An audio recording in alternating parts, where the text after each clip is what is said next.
over the Lunenburg Public Access channel, on Facebook Live on the Public Access Facebook page, and will be uploaded to the Lunenburg Access YouTube channel after the meeting.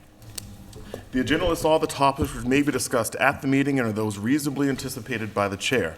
Votes may be taken as a result of these discussions. Not all items listed may in fact be discussed, and other items not listed may also be brought up for discussion to the extent permitted by the open meeting law. Tonight, we're going to begin with any public comments. Do we have any public comments from the board? None.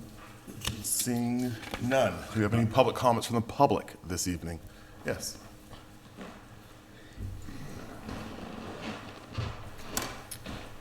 Evening, friends. Good evening. John Rabbit, 314 Townsend Harbor Road, one of the members of the Board of Assessors. And I just want to, again, put another plug in for anybody that might be interested in joining the board. And I'm a real believer in diversity as much as we possibly can. And thought crossed my mind, would there be any women who would be interested in joining this group? And think about it. I think sometimes they don't consider it, but it would be a really good thing. And I just wanted to say that I am working my way through the classes, and essentially there's one section on exemptions in which it's all about helping people. You know, whether it's veterans or those who are in tough shape or handicapped people, that's where we can also help make a difference and make our community better and, of course, communicate better. So please consider joining the Board of Assessors. Thank you very much. Yeah. Thank you, Mr. Rabbit. Do you have any other public comments this evening from the public? All right. Seeing none. Do we have any announcements tonight? Okay, so we have some scheduled appointments this evening. We're going to first, though, jump to our interviews, appointments, and reappointments. And so we have ratification of the town manager's appointment of temporary conservation agent administrator for Leah Grogorov. We have ratification of town manager's appointment of facility superintendent for Scott Oja. And we have ratification of town manager's appointment of administrative assistant for the Council of Aging, Michelle Bouvet. Hopefully I said that right. Bouvet. I'm guessing Bouvet. All right, so I'll turn to the town manager to present those three appointments in whatever order makes sense to you. Okay. Michelle's with us here right now, so I'll start with Michelle's appointment. So I'm asking the board to ratify Michelle Bouvet as the Council on Aging Administrative Assistant. Michelle has been with the town as a van driver for almost a year now. And during this time, she has formed positive relationships with the users of the van service. And she came to us with 20 years of administrative work in a doctor's office, where she worked her way up from receptionist to billing and then to the office manager. And at that time of the doctor retiring, she then moved on to another medical group as the medical secretary, and then she joined us as the van driver. So Michelle's knowledge of Lunenburg and our positive attitude, along with our many years of administrative experience, make her a perfect fit for this position. So I'm asking for the board to ratify this appointment. Thank you. And Michelle, you do not have to come forward and speak, but certainly you're welcome to if you so choose.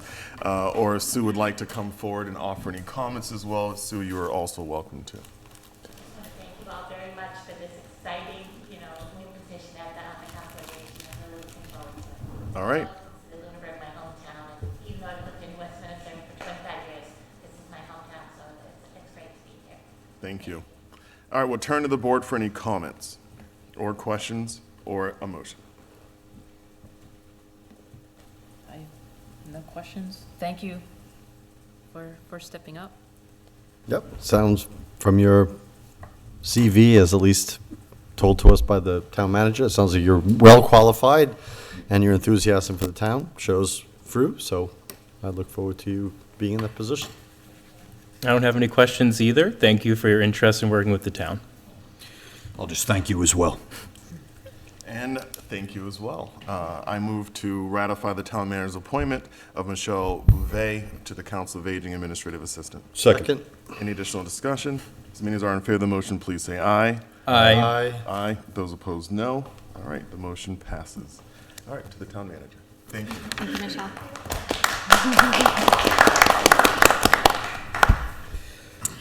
The next appointment is for the temporary conservation administrator, and that's Leah Grigorov. Bergerov? Grogorov? Bergerov, yeah. The filling of the permanent position is still an ongoing process. There are 3 interviews being conducted for the permanent position this week by the land use director and the HR director, assistant town manager. And as we have done with some other positions, if we are able to temporarily fill a position with a qualified applicant to help relieve some of the essential job duties that need to be done, we do that until it's permanently filled. So Leah would be filling this role temporarily, about 10 hours a week for the conservation administrative duties that are most important. I had reached out to neighboring communities to see if any of their conservation agents had any time outside of the hours they worked in those communities. I heard back from one agent who ultimately was not able to make the time commitment, but she referred me to Leah, who I spoke with, and we set up a interview with her. And she comes with experience as the assistant conservation agent in the town of Westboro.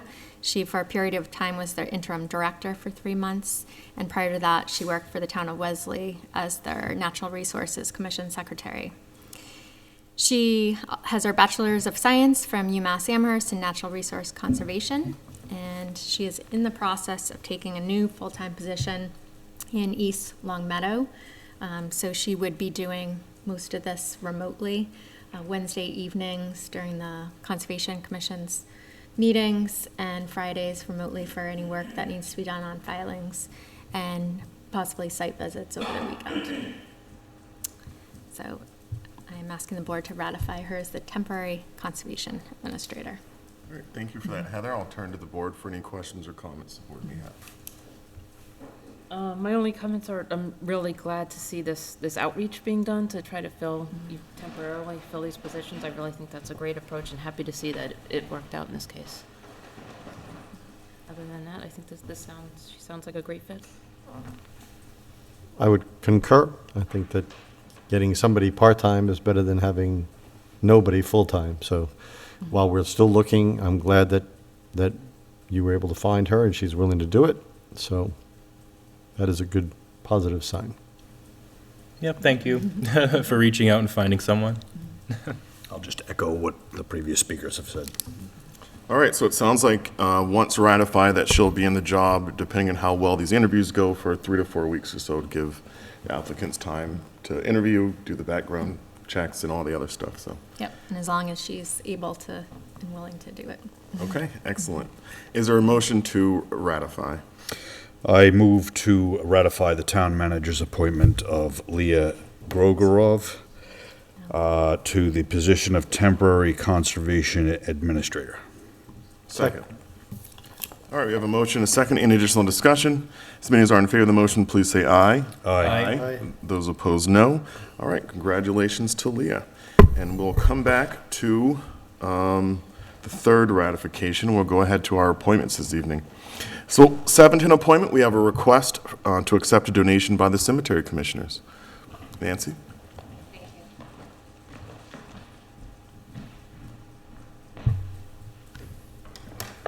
Thank you again.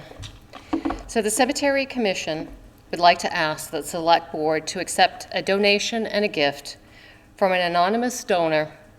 The Commission is grateful for a granite bench to be placed at Stan Barney's gravesite for his wife, Susie, and the family to sit in remembrance.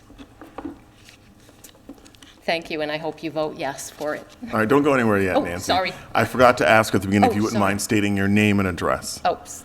Okay, it's Nancy Fosciasco, Cemetery Commissioner Chair, and I live at 146 West Townsend Road, Lunenburg, Mass. 01462. All right, thank you. Okay, thank you. Do we have any questions for Nancy related to the acceptance of a gift? So just to kind of preface this a little more, the cemetery commissioners have accepted this as a gift, and their request for us is really kind of customary, just for us to agree to their acceptance of the gift. Yes. And it sounds like this is a great purpose, so I'll open to the board for any questions or comments. And my apologies, I'm just starting new as the chair, so I'm not privy to everything, so my apologies if I've done this process a little different. Nope. I'll learn this way. I just want to verify that the chair said, so the cemetery commission has already voted to accept? the Yes, gift. Okay. yes. That's the only thing that matters to Yes. me, so. Okay. I did have just one question. Well, just for the sake of completeness on the record, will the bench have any inscription or anything on We that? will, but what I've done is I've reached out to the family, because my thought was, and the cemetery commission, is I felt that the family, maybe they have something special they want to have put on there. We will make sure that that's paid for by the commission, which we've, again, we voted on. And we will do that at a later date when they're ready to be able to put something together on there. Thank you. I think the only comment I have is thank you to the donor. Yes. Yes. Yep. It's really, really thoughtful. Stan, I know I've mentioned this before, has been my neighbor for a very long time. And so I've known his family really well. His daughter and I went to school together. And so, it's certainly a loss. And anything we can do to commemorate those people who've given so much, people like Stan, who've given so much to the community, I'm just thrilled to support. So I move for the select board to accept the gift to the cemetery commissioners as discussed. Second. Any additional discussion? As many as are in favor of the motion, please say aye. Aye. Aye. Those opposed, no. All right, you have your approval. Thank you. Thank you, Nancy. And thank you all for hearing this. Oh, our pleasure. All right. So, let's see. Poll hearing, is that a public? It's advertised. Okay, so we have to do that on time. And 7:20 should be, same deal. Okay, do we have anyone for your next ratification? They were told 7:30. Okay, all right, They're not late. all right. So we're about 2 minutes ahead, so we'll go ahead and get started. If I can, let me just pull up the drive. I don't recall if we have the language in the drive related to, we do? Well, to the clerk, would you mind just reading the public hearing notice related to the poll petition? Sure.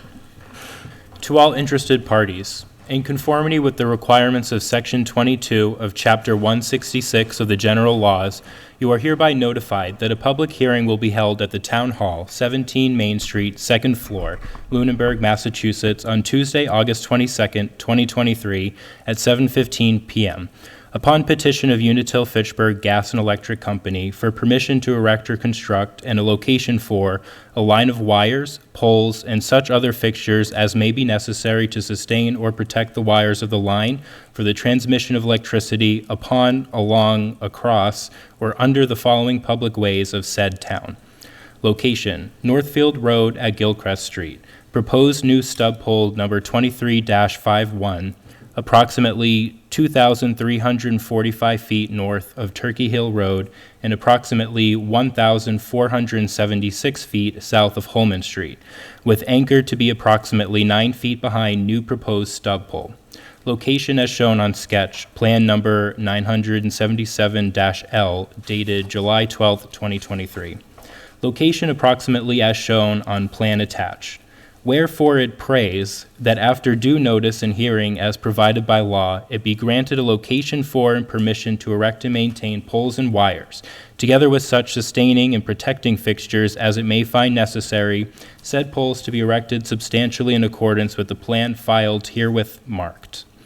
Also for permission to lay and maintain underground laterals, cables, and wires in the above or intersecting public ways for the purpose of making connections with such poles and buildings as each of the petitioners many desire for distributing purposes.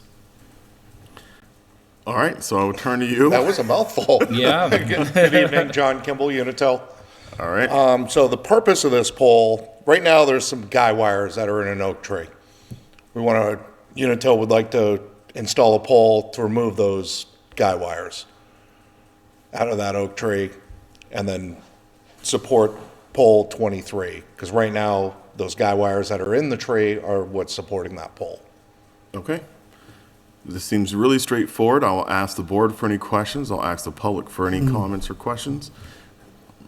I do have a question. So right now, there is no pole there, or there is a pole? There is no pole there right now. Right now. Are the guy wires that are in the tree holding? Correct.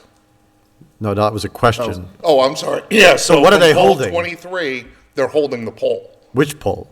Pole 23. Oh, pole 23. Pole Okay. 23, supporting it for the wires that are going down Gilchrist Street. Okay. Gotcha. So okay. So 23 is not going anywhere. You're just adding this new pole. Correct. To be able to support pole 23, because we want to be able to remove those guy wires out of that oak tree. Okay. So you're going to have another pole to support 23, and you have a guy wire holding the new pole. Correct. Okay. Wow. Okay. And that's on an island, isn't it? Pole 23 is, yes. Yeah. What would be only because we've looked at other places in town that have these kind of antiquated Ys with the island in the middle, and I know that for safety's sake and everything, we're trying to get rid of those. But so, what would it take to get rid of that pole? I mean, I'm just asking you. That's not to do with this hearing. But No, I know. I Unfortunately, also don't want to fortify a pole that eventually may go away. well, the pole's not going to go away because that's the main line for Northfield Road. The red line that goes up and down Northfield Road, Right. that's, I believe, 3-phase. And then it goes down Gilchrist. It's not practical to try to move that out of where it is without doing a massive amount of tree work on that nice scenic road. Okay. Okay. Thank you. Yeah, you're welcome. All right, do we have any other comments, questions from the board? All right, any comments, questions from the public? Okay, we will close the public hearing. Is there a motion? I would move that we approve the poll petition request for poll 2351 as presented to the board by Unitil. Second. Any additional discussion? All right, as many as are in favor of the motion, please say aye. Aye. Aye. Those opposed, no. Okay, the motion passes. Thank you. Thank you. Have a and great I- evening. And I want to thank you for the quality of the maps. We're getting better at it. Yes. Jeff Olson, our GIS engineer, does a wonderful job. I send him handwritten sketches. Okay. But I recall you wanted to see the anchor, so that's why that's in this one now. Yep. Yeah. Thank you. Thank you. You too. All right. Let's see how long the public hearing notice is for the next one.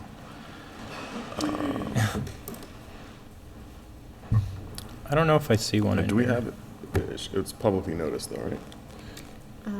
This is just a change in. Yeah, I don't think it's a public Yeah, it's hearing. not. It's not, It's not a public hearing. no. All right, so we have a request for a change in doing business as for La Bellina. So I'll call the owner forward, if you wouldn't mind stating your name, and you can state your business address if you'd like, and the nature of the request today. Thank you for seeing me today. My name's Lawrence Lagoy. The address is 50 Massachusetts Ave in Lunenburg, Mass. The reason I'm here today is I submitted a request for a change of name for a DBA. Our LLC is still going to stay the same. We're just looking to have the name legally changed as our DBA for operating purposes. We kind of changed the whole structure of the food we're serving and everything based on the community's outcry for what they were looking for. And if you can clarify, you're changing from what to what? Basically, it's we were strictly Italian when we initially opened, and now we're going to more of a variety of type of different foods. And so the name? That's all. Oh, for the name change, I'm sorry. The name change is going to be called The Reboot from La Bellina.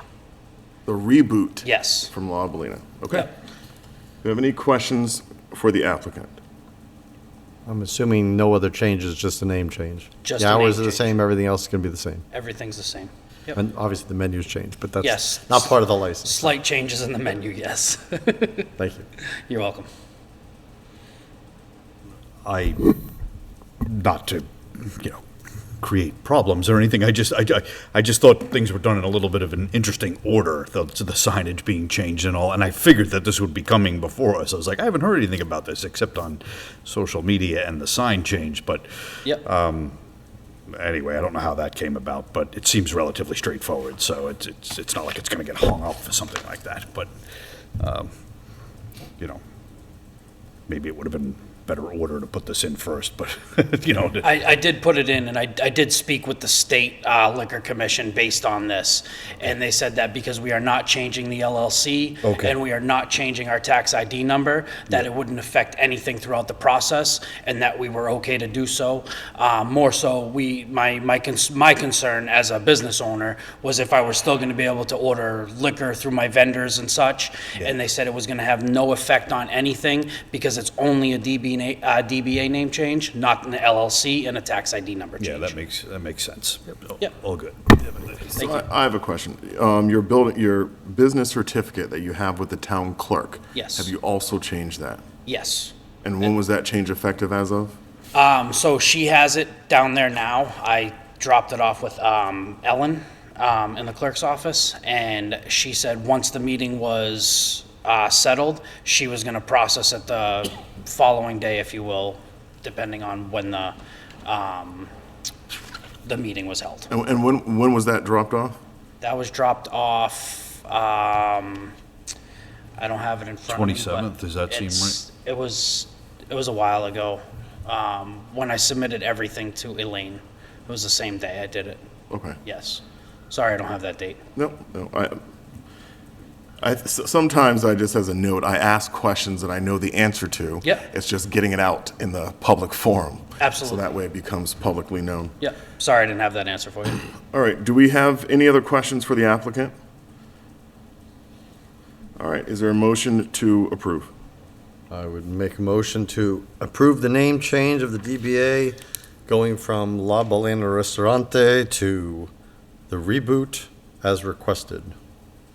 Second. All right. Any additional discussion? I will offer that I think Reboot is kind of a play on, bootlegger of days gone by. I think it, I'm assuming that may have. I'm sure that's purely accidental. No, not an accident. So it was actually the original idea for the restaurant. And speaking with Alan Kissimmee, the previous owner of the Bootlegger, we got his blessing and he loved it. We're even using his logo, as I'm sure you have seen on the sign. So he's 100% for it. He's actually coming up next month to come celebrate with us and stuff like that. So he's super excited. He built a legacy, and that was the reason for the name change itself, because everybody was like, we want the Bootlegger back. Like, we miss the Bootlegger. So we just kind of giving the community what they're asking for. Okay. All right, we have a motion and a second. Any additional discussion? As many as are in favor of the motion, please say aye. Aye. Those opposed, no. All right, the motion passes. Congratulations. Great. And just make sure you get the rest of that paperwork from us and the town clerk. Yes, sir. I'll be here tomorrow. All right, thank you. Good luck Thank with you the very much. Reboot. Appreciate it. All right. Okay, so I'll turn back to the town manager to discuss ratification of facility superintendent. Okay. So the last ratification tonight, I'm asking the board to do is for the facility superintendent, and I'm recommending Scott Oja. He as our next facility superintendent. Scott comes to the town as a master plumbing with over 40 years of experience in residential, commercial, and industrial settings, working with plumbing, gas, and heating systems. His most recent employment is with Fitchburg State University, where he is responsible for all the plumbing and steam fitting for all of the academic buildings, which includes the boiler plant, auditoriums, rec center, all classroom buildings, library, cafeteria, and the McKay School Complex. Prior to that, Scott worked for the Community Health Connections as a plumber mechanic responsible for all plumbing, heating, and gas fittings at their locations, and for the Health Alliance hospitals as a plumber where he was responsible for the plumbing, heating, gas fitting, steam fitting repairs, maintenance, and installations on all hospital equipment. In addition to Scott's experience, he holds 8 licenses, which will be an asset to the town, where the work can be done in-house instead of outsourcing for that work. Scott is also a graduate of Monty Tech in the plumbing trade school, and his references indicated that he is calm, a true professional, always wants to do the best right thing, and has streamlined processes and created an inventory system. His track record, commitment, and dedication will make him a true asset to the community, and I would ask Scott if he wants to come up and say a few words and meet the board. I think the only thing missing from that resume is graduated from Lunenburg High School. If you wouldn't mind coming to the podium and stating your name. If you wouldn't mind stating your name and address. My name is Scott Oja. I live at 1020 Westminster Hill Road in Fitchburg, Massachusetts. Okay. And, Heather gave a pretty great review of your background. If you wouldn't mind just explaining why you're looking for this opportunity now. Christopher Ruth had reached out to me to see if I would be interested in applying for the position, and I was intrigued by it. Sometimes you're ready for a change. Change of pace sounded like it might be a good thing. And part of it, too, I came out to town. I don't get the opportunity to come to Lunenburg very often, but it reminded me of the days when we used to take care of the school system. And when you drive into town, the community feel of it, it's a different feeling here. It's a small community. It doesn't have that corporate sanitary feeling. It reminded me of what I liked about working in this town back in the day and the people that we worked with here. And beyond that, I have time vested at Fitchburg State University, and an important consideration was the state retirement does transfer to municipal, and that was a big consideration, not to be starting on the bottom on a new rung as a new employee. That time vested would travel with me. Okay. Do you have any questions for Mr. Oja or comments? Okay. My only question is, only 7 licenses? 8. 8, all right. True underachiever. Thank you for applying, and it sounds like you'd be perfect for the job. Yeah, I'm looking forward to it, I really am. And I think between me and Chris, our skill sets will complement each other in a really good way. It's very helpful We'll that be you able know to him. accomplish a lot. To have a relationship with him already would be really good, so that's excellent. No questions, but thank you. Yeah, I just want to thank you, and if the vote goes your way, welcome you as well. Thank you, I appreciate that.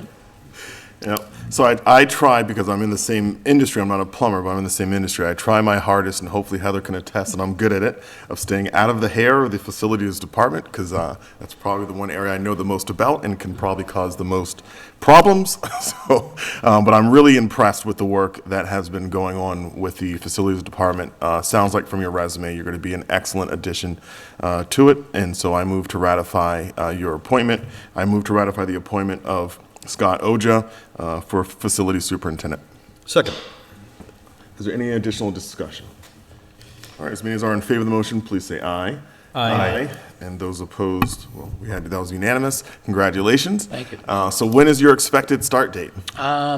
Mid-September-ish. Mid-September, okay. Yep. Well, thank you so much for stepping forward, and we look forward to working. I'm sure the town will benefit from your services, and we all look forward to you joining the team. Thank you, appreciate it. All right, thank you.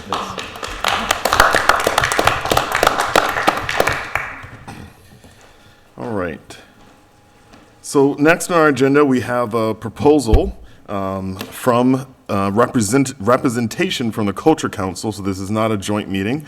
So I see Donna and Dr. Chandler with us this evening. So if one or both of you want to come forward, please be sure to state your name and address. Good evening. Good evening.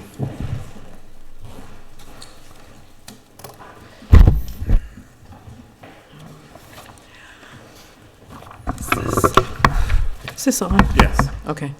I spoke extemporaneously the first time I met you all a couple of months ago. I'm not going to do that this evening. It's been a long day, a long week, and it's only Tuesday.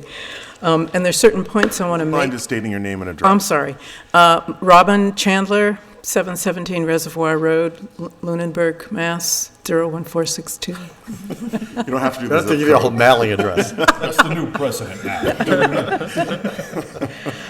You have a lot number and map number, too?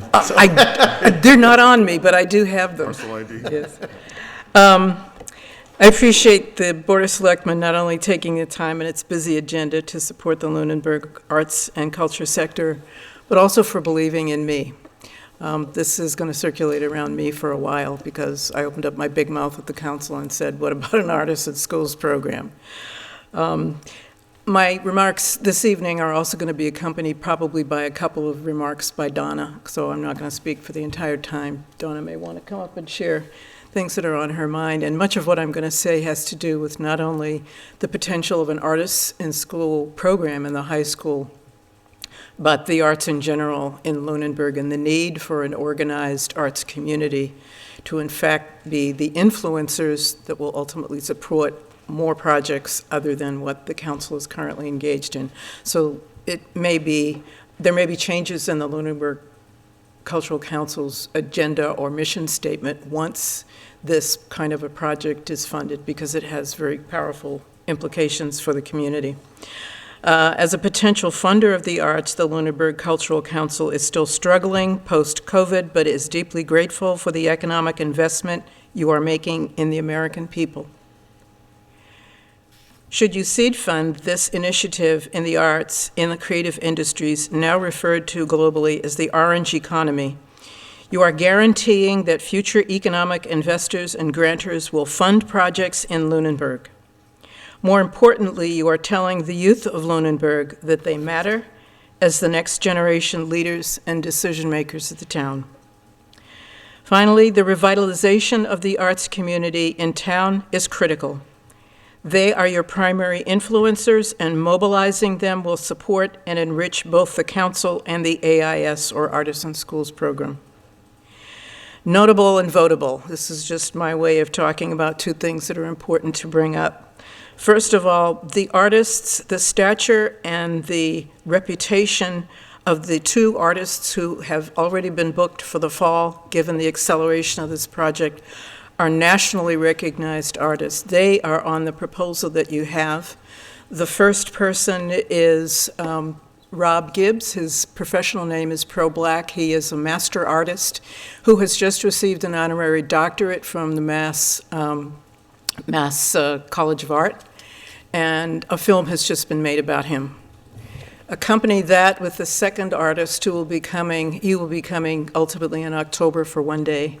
In November, we have Elizabeth Ann Perry, who is a Wampanoag educator and wampum fiber work artist. She is also the 2023 National Endowment for the Arts Heritage Fellow. There is no way that we could have gotten this caliber of artists at the last minute, except I cashed in chips that I've been accumulating for years. But these two people in the schools with the children of Lunenburg High School, the youth, will be an extraordinary contribution to the school. They have both been quarried. Because of the last-minute acceleration of this process, there were certain things that I had to sort of circumvent the council on and jump ahead and try to take care of in advance so that we met all of what I knew would be the requirements of having people in the school system. So I just wanted to say that these two artists are extraordinary. Most artists in this country of this stature are booked into 26. They're not even available. So when I say I called in chips, these are personal chips that I called in. The second thing is that buy-in and approval in meetings of the Lunenburg Cultural Council, the superintendent of schools, the principal, PAC, 3 instructors, the Fitchburg Art Museum are all in progress. So that in order to make sure that all of the appropriate approvals are on time, online, and signed off on, I have had to hustle meetings with everybody, and all of those are in process this week and next week. There will be extensive networking that is included in this process, because in order to create a marketing buzz for this kind of a program, you have to touch base with a lot of people who have an interest not only in the curriculum at the Mass Department of Education, but the Mass Council itself and several other cultural institutions in the state. I noticed the first thing, the first reason why there should be an Artists in Schools program, it has to do with the fact that the high school is in the top 5% of high schools in the state. I don't know, I'm assuming you all know that, but it's considered an above average high school. It's a fairly new facility. It has 3 dedicated art instructors and 17 courses. This is unheard of in most schools that are not in big cities. And that was what first caught my eye about the potential of having this kind of a program in that kind of a school, is that you already have 3 dedicated arts instructors. We live in tumultuous times. Books are banned and being removed from our libraries. American education is facing a funding crisis. U.S. students have been backsliding for more than a decade on the nation's report card, which evaluates their command of math, science, U.S. history, and reading. Massachusetts schools seem unable to make Indigenous studies a policy in a state board of education, when other states less well known for their educational riches have passed such congressional bills. Over the past 30 years, we have amassed a body of unbiased published research that proves that the arts improve performance and proficiency in education. What would happen if the AIS project was missing or not funded? Nothing. We are pushing the envelope here on a rush against school deadlines to an above-average school to identify purpose, a new purpose. And that purpose is the Artisan Schools program and a strengthened cultural council. The recently announced budget for the National Endowment for the Arts for 2024 is $211 million. I would like some of that money. That money will be more easier to access given the kind of approval that the selectmen here might approve, because it definitely shows an interest in the local community to fund and support its own arts. Not a matching grant, but it will look nice on future grants if there is a future program for that reason. Quote, the Arts Endowment supports arts learning, affirms and celebrates America's rich and diverse cultural heritage, and extends its work to promote equal access to the arts in every community across America. President Biden's budget recognizes that arts and culture have a unique power to better our economy, improve the health and well-being of our communities, and bring greater understanding and unity.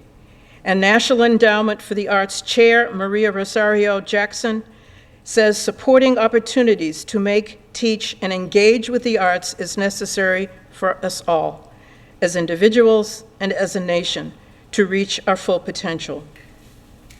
The synchronicity of this particular set of events, I think Tom Alonso is probably more familiar with him. I've told him all of this is his fault anyway, because he came to the second public council meeting that we had at the library about this project and basically asked why we weren't starting in 2004, because we were planning on starting this. I was envisioning it for 2024. He said, what's stopping you? And I said, money. And we spoke for a while about other things, and then he turned to me and he said, how much? And I quickly said, an amount. And he didn't flinch, so I assumed that it was not an impossible figure to meet. And that's how this got started, because I am absolutely incorrigible when it comes to a dare. And it seemed like to look a gift horse in the mouth was very quickly, I could see this as an opportunity to get a seed program funded locally that would ultimately be funded regionally and nationally by other private and public funding agencies. So that's why I became a human accelerator and started saying, okay, what are the problems? Let me solve the problems first. What can I do to make sure that people don't think I'm doing an end run around everybody? Because that's effectively what I would have to do to get it moving. So first I identified the artists. We spoke at the council about this. It has not been formally voted on by the council. You should know this. We still have to discuss these things. But we have been communicating about it. They know about this project. They know it's in process. We're getting close to our new funding cycle. It's just starting. We have a meeting tomorrow night. So there's a lot on the agenda at the council. But I just wanted to give you a chance to look at the proposal and see if there's anything objectionable about it. I do have to apologize, and that is that the original proposal that I gave Tom, Councilman Alonso, to give to you has one error in it. It's not a minor error, but there were 4 artists who were planned, 2 of the fall, 2 in the spring, and I left 1 out. So I have added this to the new proposal, which only increases it by a relatively small amount of money. And so if it's possible to fund that new amount, it's not that much different from the original one, it would be great. If it is impossible, I will deal with that. I'll try to figure out a way around that. So I'd like to leave you some time to, leave some time for you to ask me questions. You mentioned that, I'm not going to pronounce Donna's last name right. Say that again? Saye. Saye. You mentioned then at the very beginning of the presentation that Donna was going to supplement your comments. If she wants to. Oh. I'm giving her time to do it. She's a fellow council member. I'd like to make a brief statement. Okay, If you want to come forward Yeah, now, why don't and you come up that way now? we have both of you up and we can ask okay. both of you questions or comments. Hi. I can spell your last name, Donna. S-A-I-I-A, it's Saya. I'm Donna Saya from 32 Sandy Cove Road in Lunenburg. And what I wanted to talk about, I'm the treasurer for the Lunenburg Cultural Council. And what I wanted just to speak to is that the Lunenburg Cultural Council ran into a lot of roadblocks, as everybody else did during COVID. During the pandemic, so many things were put on hold, so many programs were canceled, so much had to be pushed forward within Massachusetts and every other state, obviously. And we are really dedicated to promoting the arts, the culture, as well as sciences at different levels in Lunenburg. We want to reach children of all ages. We want to reach teens. We want to reach elementary school students. We want to reach adults. We want to reach seniors. So what we're looking for when we receive our grant proposals, which will, the grant process will start on September 1st. It ends on October 17th, and we're encouraging anybody in Lunenburg that has a program they would like to do that will benefit the Lunenburg community to please consider going to the Mass Cultural Council site and after September 1st and apply for a grant. They also do have to work with a venue in town and have that established. So places like the library, the senior center, places where they will have this event, or if it's an outdoor event, sometimes it's a trek through the woods to learn about foraging. So there's a lot of things we cover. Basically, you know, we have a lot of potential in Lunenburg. We'd like to see the arts develop here. And the Lunenburg Cultural Council, you know, ran into roadblocks because of the pandemic. We'd really like to be able to move forward and do more for the community. So. Thank you. Can either of you just speak about any coordinating activities with the school so far?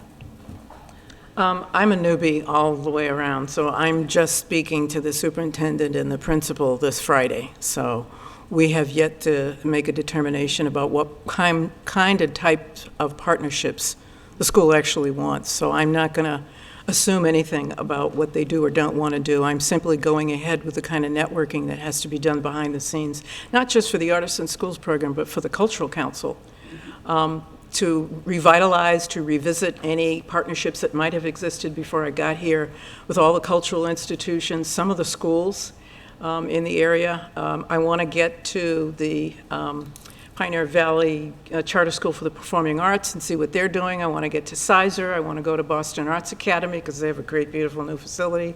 I want to go to all of these places and build common cause with these institutions, both cultural and educational, because this particular program is going to put the town on the map on one level, because it's attracting prominent artists. And also because there is a great need for marketing the kinds of things that Donna and I are both talked about in terms of revitalizing the artist community, who are the influencers. They're the big dogs. They're the people who are going to say, we can't let the Artists in Schools program die, nor can we let the council die.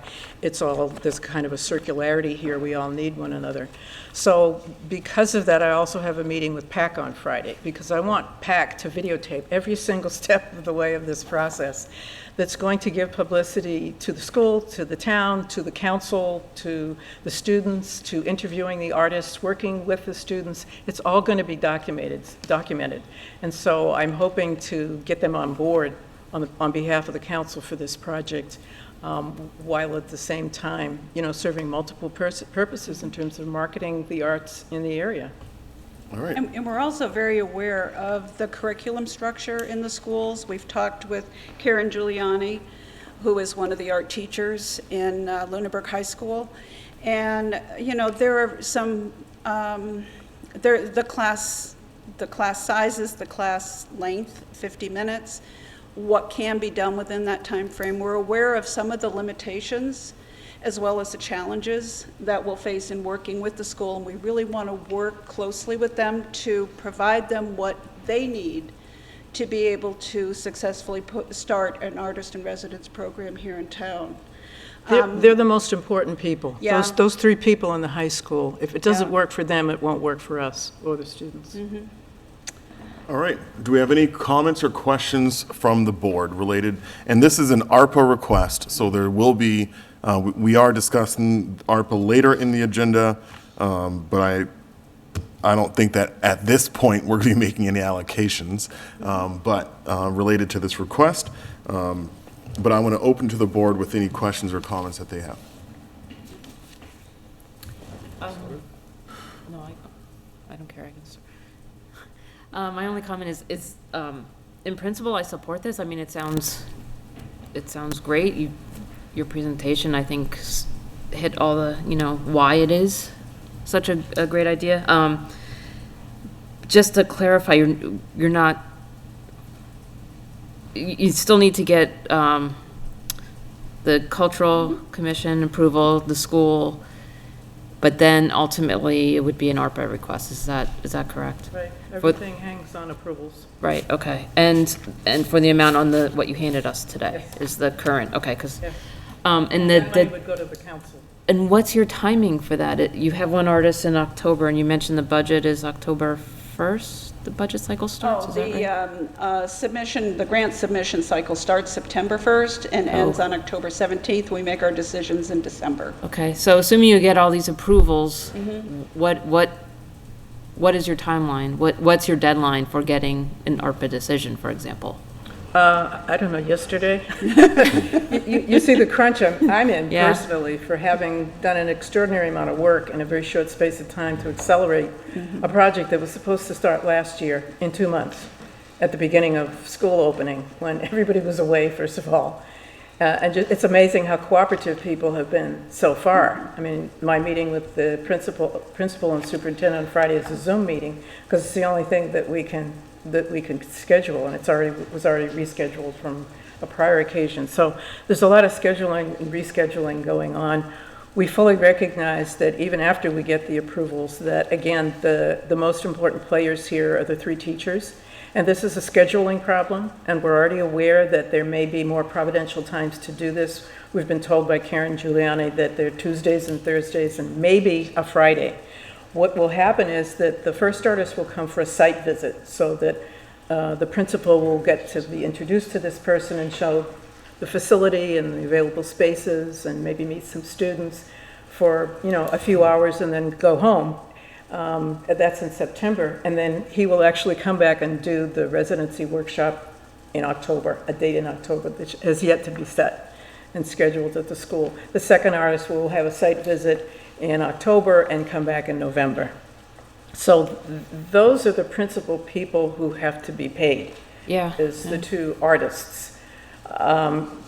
They're used to waiting, but they're not used to waiting forever. Because they need to schedule other Yeah, we need to schedule them, that was the Yeah, problem. because We need to- they may have other Yeah, opportunities. they're very busy schedules, Yeah. so, they're gonna have to be booked quickly, and they understand there probably is gonna be a certain lag time. Nobody gets paid, more than within a month, so I mean, it really is up to how quickly you can process this, and get the funds into the council budget, and then we'll disperse it to the artists. There is also, as you see in the budget, a part-time person that we need to hire to do a lot of the admin and running around. This is an enormous amount of work. I can't possibly do it all. So we budgeted for that person and identified someone, and I'm sure she won't be able to wait forever either, but she understands, that there are going to be limitations. And it will be a very part-time and hourly kind of thing, and that's for the year. So, I mean, I think that, we've got a little bit of wiggle room here in terms of, and most of the contributions, as you see on the budget, are in kind. Most of it is a donation of time to make this happen and to make it work. So, I don't know if that answers your question. Yeah, and I guess without the ARPA funds, there's no alternative funding. Bill, is Well, that and correct? originally, we were looking at this for 2024. Yeah. And we have stepped it up. At my request. At Tom, I didn't want to say it, but yeah, it's your I will request. own it up. First of Yeah. all, when we appointed Dr. Chandler to the Cultural Council, anybody who hasn't played it, you can play my remarks. I mean, to get somebody of that caliber to be wanting to join an already very successful council, but, adds another element. Then to go to the presentation that she gave for the artists in residence at the library in July, I believe it was an incredible presentation. It was a good number of people there, probably about a dozen people from the council and the public. But, the adage, and so when I saw it and I saw the amount and said what would stop it, it brought to mind the adage that opportunity is not a lengthy visitor here. So, there's three things that make things happen. There are ideas, there's energy, and there's money. We have two of them already, all right? She's put in all the energy and the time to put this together, has the expertise, and all we're asking for is money. And the money that they're asking for, if you look at our ARPA request, is probably the most nominal of any request from any department. And it directly addresses education. It directly addresses the arts, which is, of course, long overlooked, so often overlooked as people try to turn STEM into STEAM. I mean, she didn't, Dr. Chandler didn't mention that tonight, but at her presentation she does. Everybody else has just pasted the A in STEM to make STEAM. But here's an opportunity to really bring something worthwhile with high caliber people in their field to do this. I mean, you could not ask for a better opportunity. That's why I encourage them strongly to bring it to the board, because we do have this money to do it. And the impact it would have would be enormous and would potentially catapult this into the National Endowment of Arts funding to say, hey, listen, we have funded at a local level a program like this. This could get you entry into the bigger party. So for all of those reasons, I think I could not be in more support of this, even at the time that we're talking about. There is no doubt in my mind that the Cultural Council will get this coordinated with the school, because everybody there will see the opportunity. And I thank the council and I thank Dr. Chandler for putting this together. My pleasure. It was a kind of a synchronicity thing, where, you get drawn into something, and then after you're in it, you're like, oh, this was a really good idea, but this is a heck of a lot of work, and there's a heck of a lot of problems, but it's for the kids. Yeah. And I, as a parent, I always begin and end there, because we're talking about the future. This isn't really about the artists, it's not really about the council, it's about these youth who are going to be absolutely blown away with these two people. They're just, I'm blown away by them. And exposed to things that there's no way that in class they would ever be exposed to. wouldn't. That's Not in another- central Massachusetts, so Right. you only get this stuff in the big city. So this is going to be they're going to love it. They're going to have great things to say about it on camera, through PAC. And some of that stuff will be, rechanneled through other public access channels when they see what's being done here. And I've already talked to the Mass Cultural Council, our program manager, and told them about this opportunity.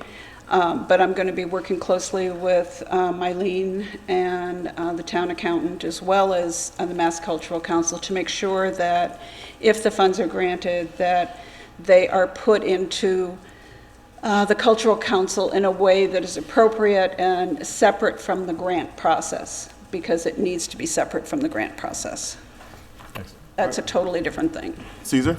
Sure, I'll be very brief because I know we're running behind, but, I commend you guys for wanting to bring, like a certain level of innovation to public schools. It sounds like a really cool program, and I think, it has a good opportunity to really inspire creativity. I'm also just more generally grateful for the efforts that you guys are doing to develop the art community here in town. So I look forward to seeing what else you guys do. But I do have questions written down about the specific ARPA request, but it might also be a little premature because I would like to have the approvals of everyone else, all set first. So I'll just leave it at that. Thank you.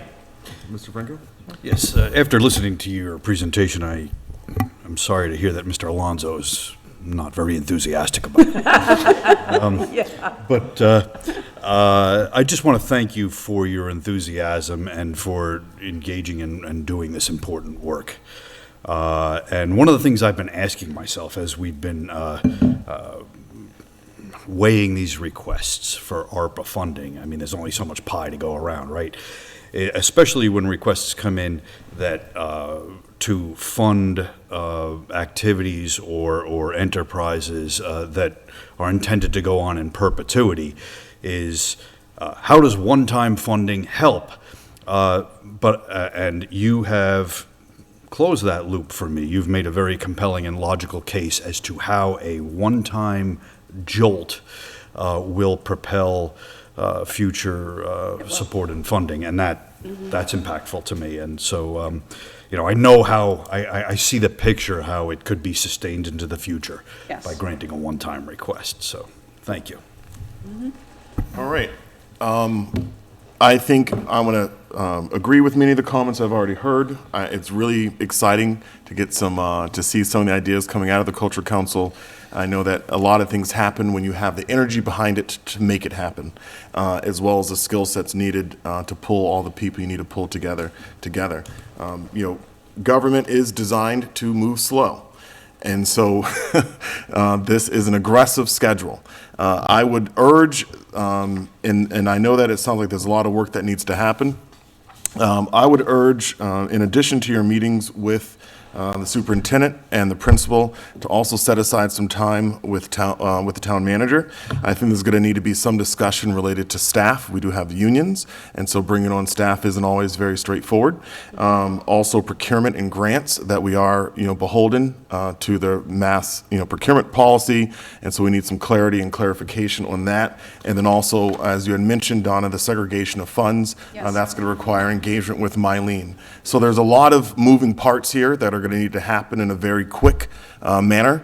And so I just encourage you, to maintain that level of energy, even though, like I said, government does, I wouldn't call it red tape, but I would say it's intentionally designed to move in a slow fashion and methodical. And so when we have ideas that push against the general timelines of government, it's a lot of coordination in a short period of time. And so I just encourage that energy to be there because there's going to be a lot of steps in this process, including the parents who are going to no doubt look up these artists and have comments of their own, especially given the divisive nature of things these days, and how things very quickly that are cultural or community turn into political issues.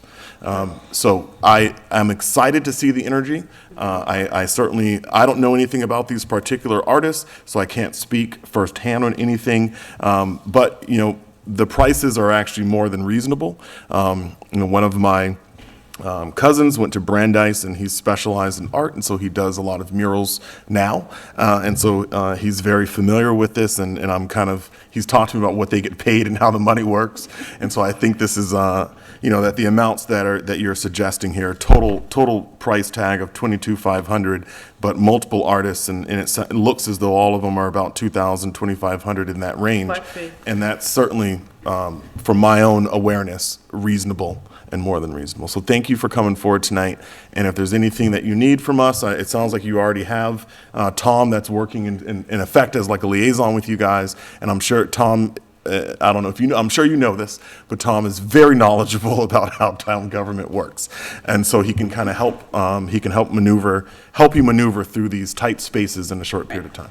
Sounds great. Okay. So thank you. There are links under the two artists. You can go online on your own and check them out, and I promise you, Their your work is family member amazing. knows Pro Black, Yeah. because he's famous. And very his famous. work is amazing. Yeah. It really is. It's all over Yeah. Boston. Thank Yeah. you very much. Thank you. Thank you. Thank you. All right. So we're going to turn now to we're a little late, but not too late. We're going to turn to a 7:45 meeting with the Board of Health regarding the use of ARPA funds on PFAS-related expenditures. I'm assuming that a quorum of the board is here tonight, and so I will turn to the board chair to open your meeting. And I would, George Eman, and I'm chairman of the Lunenburg Board of Health. I'm also, I would ask you also, if director for the Neshoba Associated Boards of Health. you wouldn't mind coming to the microphone as well. Do we have to the booth, do we have a portable microphone that, Well, yeah, let's get a portable if Yeah. we can. Mr. Eman, you can take a seat. We'll bring you a portable mic. Grab your chair, George, and here's the. Take that with you, sir. Okay, good. I can take with me? Oh, good. If you could bring your chair to the table. Oh, all right. If you prefer that. Thank you, sir.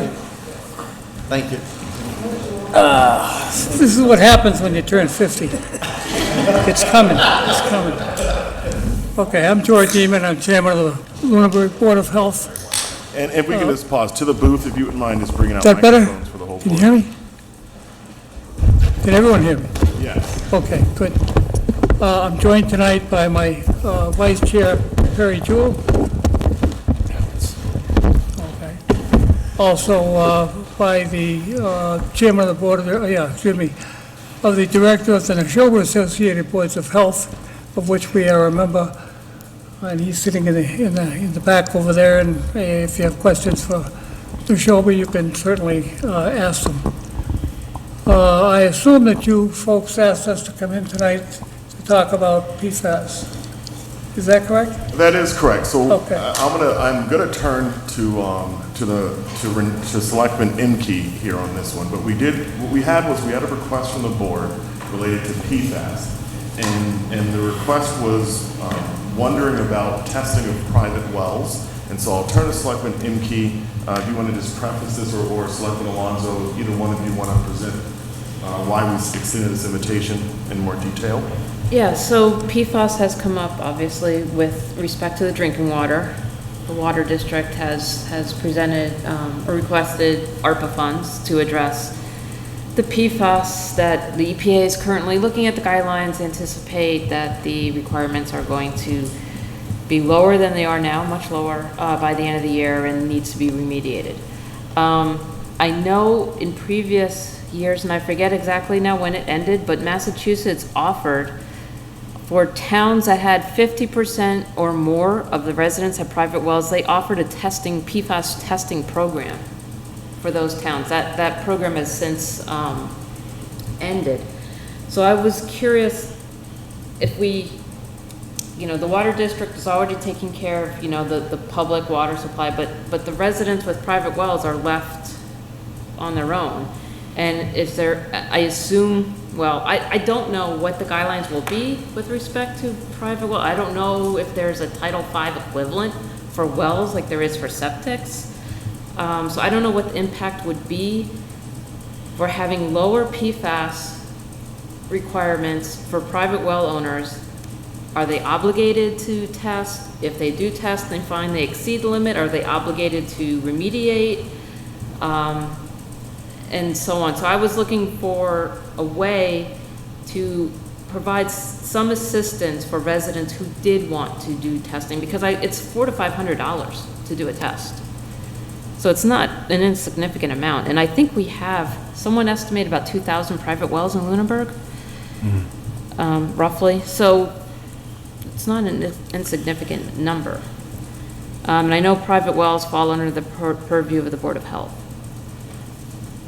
So I don't know if you, as a board, have begun thinking about PFAS and the new regulations and the impact on private wells. I'm guessing that the legislature, and, the laws probably haven't caught up to that yet. So I have more questions than answers at this point, honestly. Well, as of right now, there's very little information that's coming out of the government about PFAS. The indication that we're getting, excuse me, is roughly after the first of the year, the new year coming up, that the government will take some action. But as of right now, there really isn't anything at all. My understanding is that to have a private well tested is about $400. That's the number that I've been hearing. Minimum. That's an awful lot of money. As far as the number of wells we have in Lunenburg, no one knows. We're guessing somewhere probably around 1,800. At $400 a pop, that's an awful lot of money. As to whether or not we have an issue with PFAS, we don't know that either. Quite honestly, I don't know a great deal about it. There hasn't been an awful lot of information being disseminated for an educational value. But what I did is I asked our director of the Neshoba Associated Boards of Health, Jim Gareffi, to stop and chat with us tonight. Jim, you're here, huh? Yep, he's here. If you have some more technical type questions, Jim can certainly answer them for you. And that goes for any of you members of the board. Mr. Chair. I think one of the things that the board maybe is looking for is, if it's a two-part question, is there a program that you have that we could mimic that gives assistance, not pays for the whole thing, but gives monetary assistance to those private well owners who may want to test for PFAS? And would the Board of Health, if such a program could be designed, is that something that the Board of Health is interested in helping the town and the residents with establishing?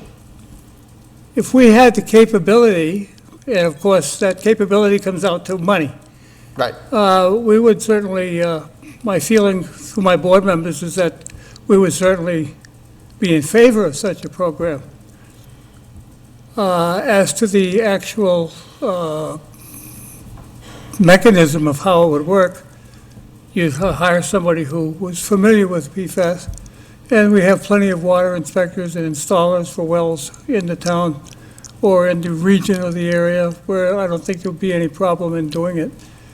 We think there's probably about 1,800 wells in town. How many of these wells are actually in use? Who knows?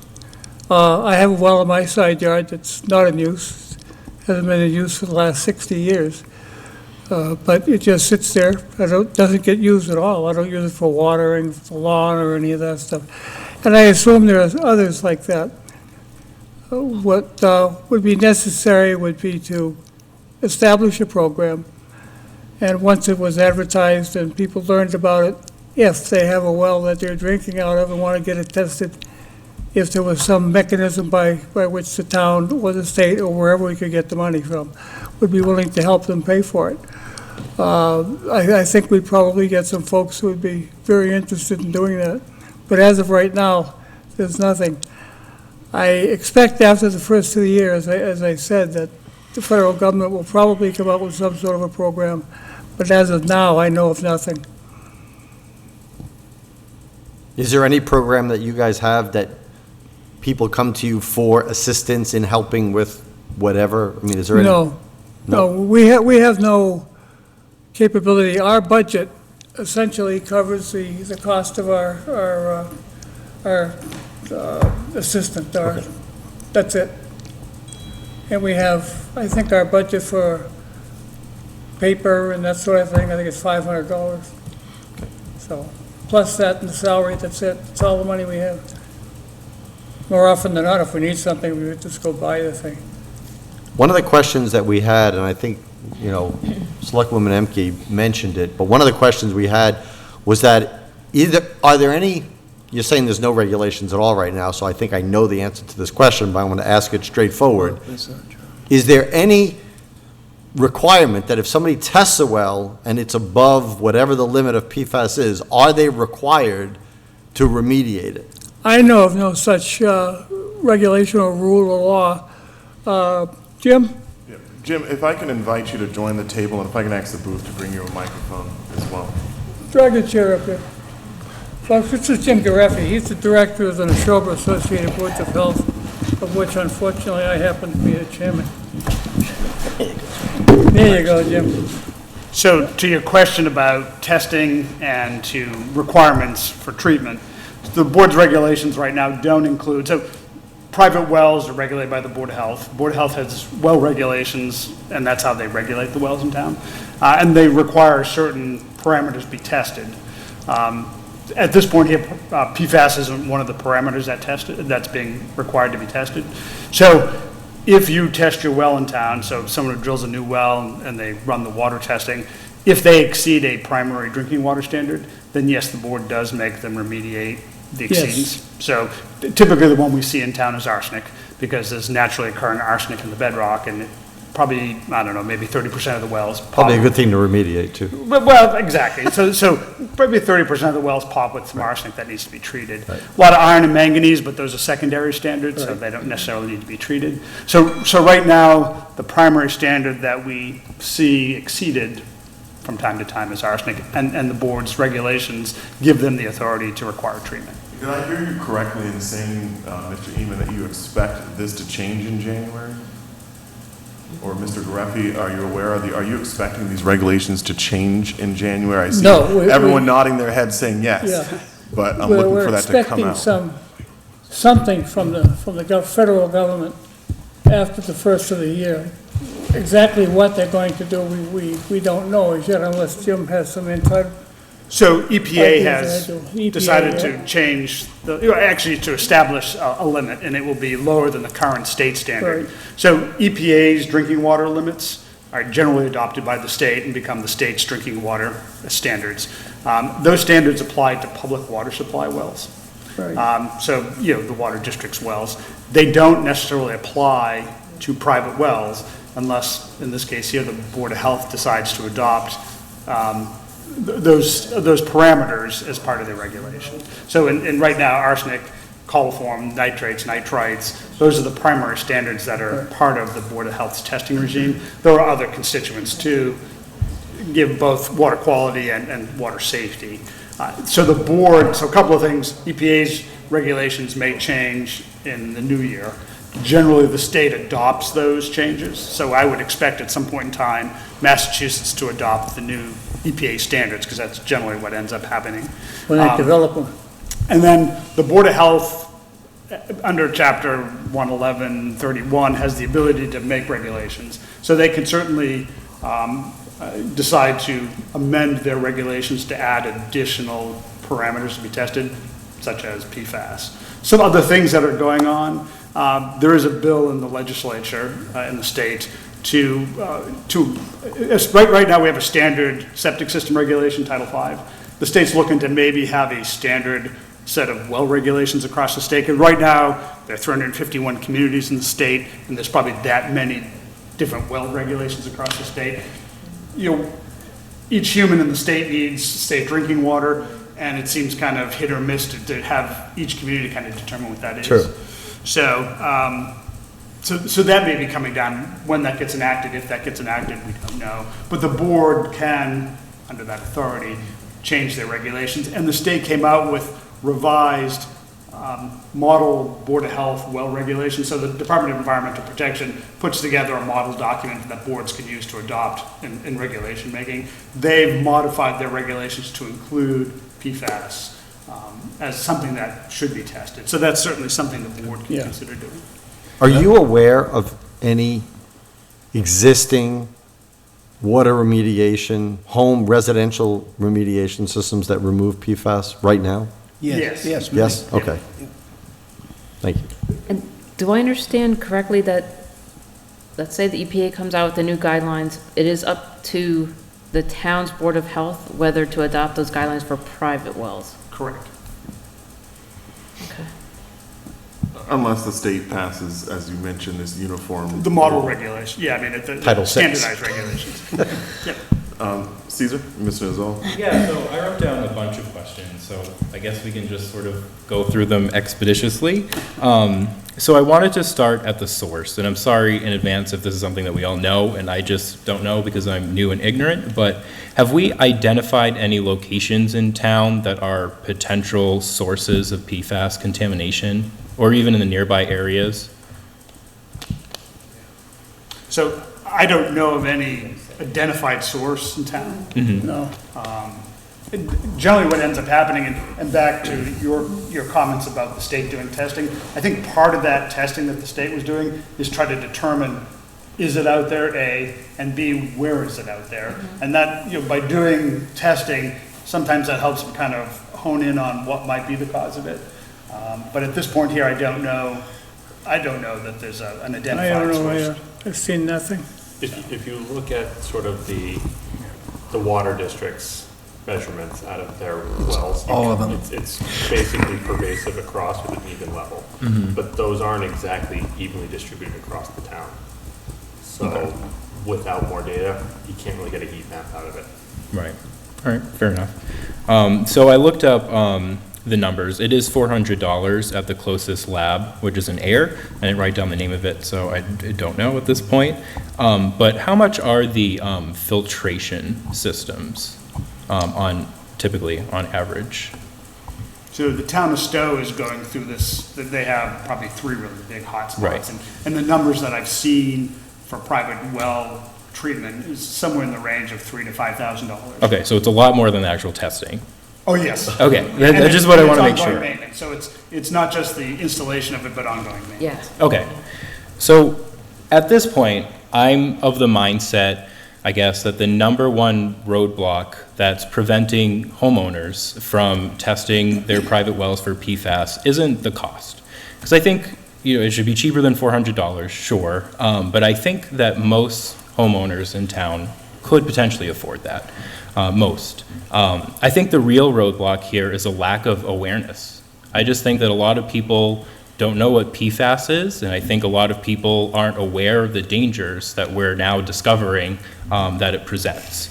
I could be wrong about that, but that's sort of my opinion.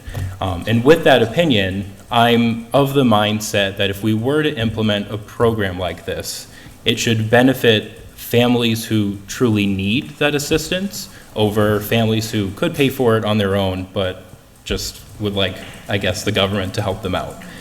So I guess I'm wondering, maybe this isn't so much a question for you, but anyone in the room, how would we implement something like that into this program? Is that something that you guys would be able to do, or would it require like additional administrative input from someone else in town? I think that's a question perhaps for the town manager. You mean setting up a means test? Is that what you're Yes. talking about? And as far as you're talking administrative requirements, just so I understand your question. I want to know if that would also need to require someone outside of the Board of Health to do something like that. For determining, qualifying Yeah. for the funds. Means testing. I would assume yes. There'd probably be an administrative review of, Well, anything that relates to the public health would fall under the jurisdictions of boards of health, if that was your question. Yes, thank you. All right, so I know the last ARPA conversation that we had, Mr. Alonso did bring up the regulatory issue of potentially requiring homeowners who get the testing, find out that it's too high, and they're required to purchase a filtration system. I know we were just sort of talking about that, but as of right now, I just want to clarify, there's nothing in place that would require that to happen. Right. Okay, but there could be at some point, especially since the state legislature is trying to come up with their own sort of testing regulations. Okay, so that concerns me potentially. So if it's, $400 and we're going to assist homeowners for that, and again, going back to the case where it's a household who, financially doesn't really have the means for that, we could be putting people in a really difficult financial situation by then having them have to purchase a filtration system, which is a lot more expensive, and we probably wouldn't assist them with, a $4,000 filtration system. So that's sort of where I'm at. So if I'm looking at this program, it seems to me that if we want to do it the best way possible, we would also have to assist with the filtration system. I guess I'm just wondering, does that sound about right? What are people's reactions to that? May I comment, Mr. Chairman? Yes, you may. No, just, I think we're kind of getting ahead of ourselves is the whole problem. We don't know what the standards are going to be. We don't know. There are other really clear and present dangers that can be detected in water right now. And you mean other than PFAS? I'm sorry. Yeah, like the arsenic that was mentioned. Okay. About 10%, we think probably 10% of the wells in town have arsenic in them because this comes down from Maine and the granite aquifers. Right. And, but there are all kinds of tests, by the way, too. What I think you're talking about there is a state certified test. And the state certified tests are required, I believe, to send the results to the state as well. And so if you do have a level of arsenic that's exceeded, while there may not be a requirement that you have to fix it, we would definitely want to try to get it fixed and get those people to fix it. There are other, even PFAS now, right now. On the sports radio the other day, I heard an ad from a company that sells remediation for PFAS that wants to give free PFAS inspection. They'll do a free test in order to sell the system. Similarly, you can go to Home Depot with your water, because they sell, remediation for water, for wells. We have several types of wells, too, in town. They're not all the bored wells, that would, like, for instance, have the arsenic problem, perhaps. Many are shallow wells around the lakes. Those, have a whole kind of more of a surface water, filtered surface water effect. I think, I went back and, followed all your select board meetings on this subject too, and I do understand the desire here to help. I think the thing that would be most helpful, in my opinion, would be the education part. And if, we trust Fran, we work very closely with the water district too. I think if, you fund them as you need to, and I understand that's why you'd kind of like to do something for others, I think he could put together that educational material in such a way that it could be beneficial, to both the private well type owners as well, in talking about why it's necessary for them to do something, why it's necessary for anybody to do something. The issue is we really don't know what's going to be considered, a new limited amount, the amount that you should limit it to. And in the past, the way that's been dealt with is that's usually enforced in steps. It wouldn't happen immediately. It would be like over 5 years. It would go down in maybe 2 steps, maybe 3 steps that should be required to tighten it up further. And, you still find that PFAS are being manufactured. They're still being used to a great extent in many products. Even, in California and in Minnesota, they're looking at phasing them out over a period of 5 to 10 years. In many of these cases, there is no substitute for these materials, especially in solid-state devices and things of that nature, electronics. And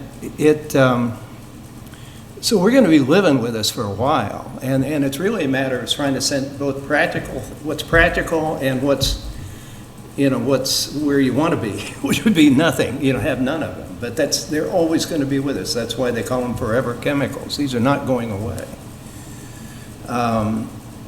But we all feel, strongly that whatever we do should be voluntary, I think, at this point. They're similar to what we do with the septics. I think there is an analogy there. I think our board's, attitude is to adopt, some updated well standards, for the town, based on the new model. Although I think there's clearly some stuff in there we won't include that's just a little too much. But I think that the issue around the public data is an awkward one. I know there were several times in your previous meetings you made the statement that if somebody's septic fails, they don't have to repair it until they sell it. That isn't true. If their septic fails, they have to fix it.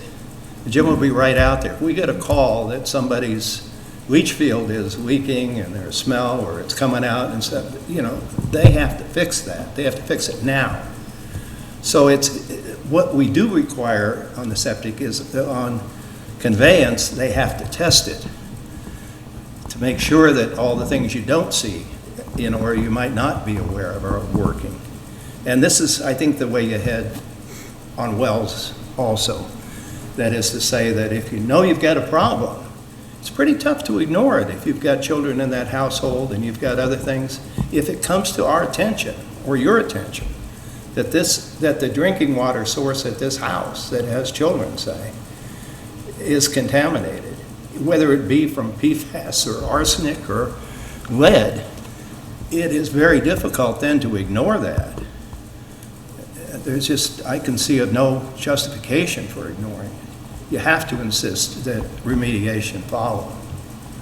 And straight carbon filters can do this, but they have to be, activated and of a large enough quantity that they don't saturate during the time period between when you change them out, as well as the more exotic forms like reverse osmosis and others will also work. But many people have, by the way, that have children, do have water treatment on their wells, even because it's just hard water, and they don't, want to wash their clothes in it and take their showers in it, or they find that it doesn't cook well, or it covers their pots and pans.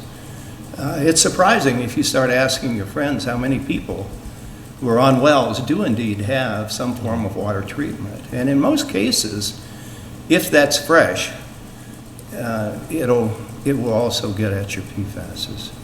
Thank you for that. Caesar, do you have any remaining questions? I don't, but thank you. All right, Mr. Franco. Having had the benefit of 3 prior select board members ask questions, most of mine have been answered, and it's been very edifying. I had no idea how much a private treatment for the home would cost, and it's nice to have a number just associated with that. Which generally sounds, it's not chicken feed by any means, but it sounds, what is that, like 1/6 the cost of a new septic system or something like that? Yeah. As to your point about the Title V, I not only mistakenly believe that, I think I mistakenly stated that, so I'm glad you've disabused me of that notion. However, so there is no requirement, say on a septic, there's no requirement that a current resident of the home test it. If something manifests itself so obviously, then you would have to treat it. Whereas, for example, if they did put in a standard where you had to test for PFAS, that would be even more strict than the standards current standards for septic, correct? Because you're not compelled to test your septic at any point. But, so yeah, all these, that's getting way ahead of it, but it pays to think ahead. That's what you have to do whenever you're thinking about creating some kind of policy. But I'll leave it at that. Your questions and your answers have been edifying. Thank you. My question hopefully is simple, and I also want to appreciate all the questions and comments that have been made tonight and for all of you taking the time to come and join with us this evening. So the situation that we're in is that we have ARPA funds, which are federal funds that can be used for different purposes, and one of the purposes to improve the public water supply. In that process, the Water District has requested $485,000. Roughly, and I want to get the numbers right, $400,000 of it would go for 2 PFAS treatment pilots on 2 of the wells in town, Lancaster and the Keating well. $50,000 would be spent on a PFAS master plan related to the public water supply, and $35,000 would be spent on public education related to PFAS. Given that you have full authority as it relates to wells, and given the reality of what PFAS is, my question is there anything that we can do to be supportive of you at this time?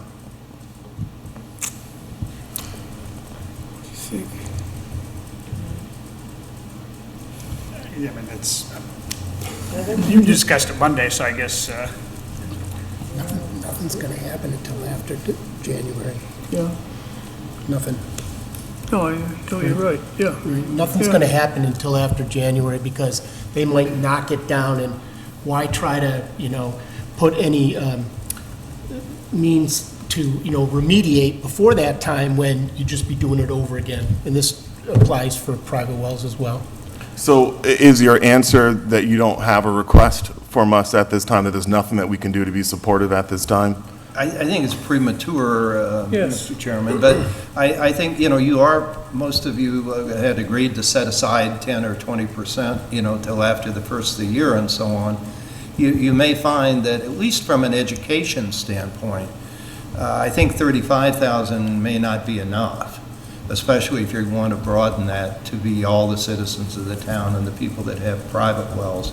There might be the opportunity to come up with some sort of material that would be useful for people who have a private well, once we know what the standards are going to be and what the time frame on those is. But I know Ian has studied this a great deal as a chemical engineer, and he's going to be our new vice chairman starting now. Did you want to comment on PFASs and what you know about them? Because I think you know so much more than anyone else, I think. I think, thank you. I think the Evan, conversation. this is Evan Waters, I'm sorry. Yeah. Yeah. I think the conversation, again, is a little bit premature, mainly because the limits that we do have now, we're just barely skirting under for the public water supply. I'm sure that we're probably well over for some of our private wells. I'm sure that we're under for some of our private wells. But we don't know what the EPA number is going to come out. It could go down an order of magnitude. It could go down 2 orders of magnitude. And all of a sudden, we are failing across the board with everything. The remediation right now, activated carbon works well, reverse osmosis works well, it's more expensive. Whether those are going to be able to cover the new limits that are coming out, we don't know, because we don't know what the limits are. If you can get down to the sub ppm level, fantastic. You can get down to the 1 or 2 ppb parts per billion, even better. I don't think we're ever going to get down to those levels.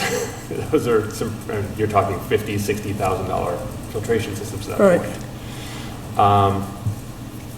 But I think that, I don't think this issue is going away. I think this issue is only going to grow. I know it's a political issue right now. It's a very hot topic, but it is, the more research that comes out, the worse it gets. And I think getting ahead of it, at least as best we can, is sort of the most important aspect. And whether that's offering funds just to give people the peace of mind to, maybe we stop using our well and we start buying bottled water for now. At least it gives them the presence of mind to say, we've tested our well, we know that we're unsafe or we're safe. But as far as something for us personally, I think, unfortunately, education is the best step at this point. If it's not possible to do, testing for all without the requirement to remediate, which it's a tricky subject to get through. Okay. Mr. Chair. Mr. Chair? Yeah, I'm going to turn right to you. I just want to make a comment. Scott, I should have mentioned this earlier. You are not required to be here for this full meeting. You're more than welcome to stay, but if at any point in time you need to get up and step out, you're more than welcome to.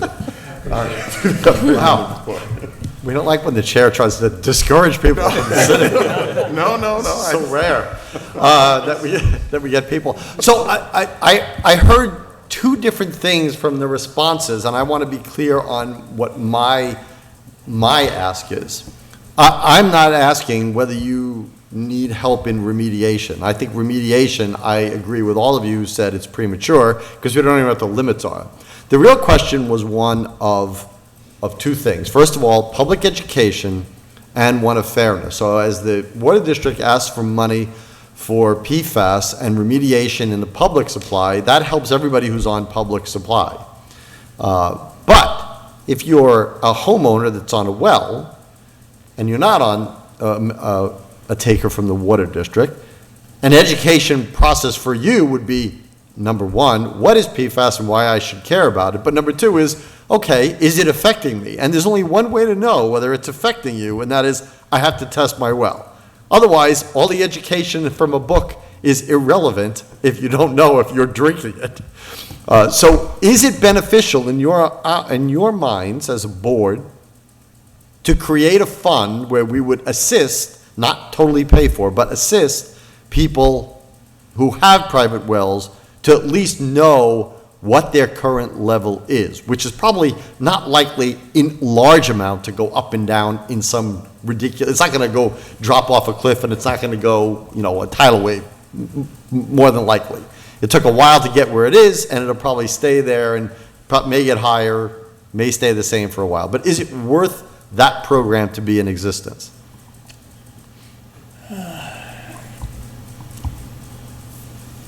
That's a good question. My understanding, and I got this, must be from a television news program, that after the first of the year, the government is going to be coming out, the federal government is supposed to be coming out with some sort of guidelines. I think a lot of what we're doing, not only here tonight, but everywhere I hear people talking, we may be a little bit premature because we really don't know. There's not enough information out there to really know what we need to do or what would be necessary. If it wasn't $400 for a test for PFAS, I'd certainly get my well tested, even though I don't use it. I test it anyway. I don't know what this stuff would do if you sprayed it on your brand new lawn. Would it turn orange or some darn thing? Who knows? But as of right now, I think we don't want to make too much or get involved in too much planning until we have more information. Because what we have right now is fairly shallow. So you may already know this, but what I have been told is the current number kicking around the EPA is 4 parts per trillion. I'm sorry, That's very small. I'm a little bit deaf and I'm not catching The everything you the said. current number being kicked around, the EPA right now, for the new requirements is 4 parts per trillion. And a lot of the public, and maybe Mark can nod if I'm correct, the public water supplies are being the expectation is they will be asked to get it to non-detectable level. Right now, the standard's 20 parts per trillion. Right. For Massachusetts, the federal is 70. And they're supposed to be 70. dropping to 10.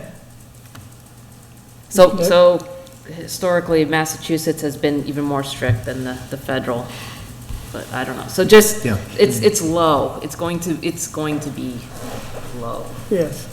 A low, yeah. If it's going down to that low, what's the limit of detection that they're putting out? Well, that's a state certified test has to have that limit. Right. Which apparently the protocol, I forget the number, you probably know the number. One of the tests is 530, EPA method 537. Yes, that's the number. Yeah. Do they have an LOD or an LOQ on that? Mm-hmm. I'm sure they must. I think part of the setting the new standard is based on what they can detect, what the equipment can detect. And so Right.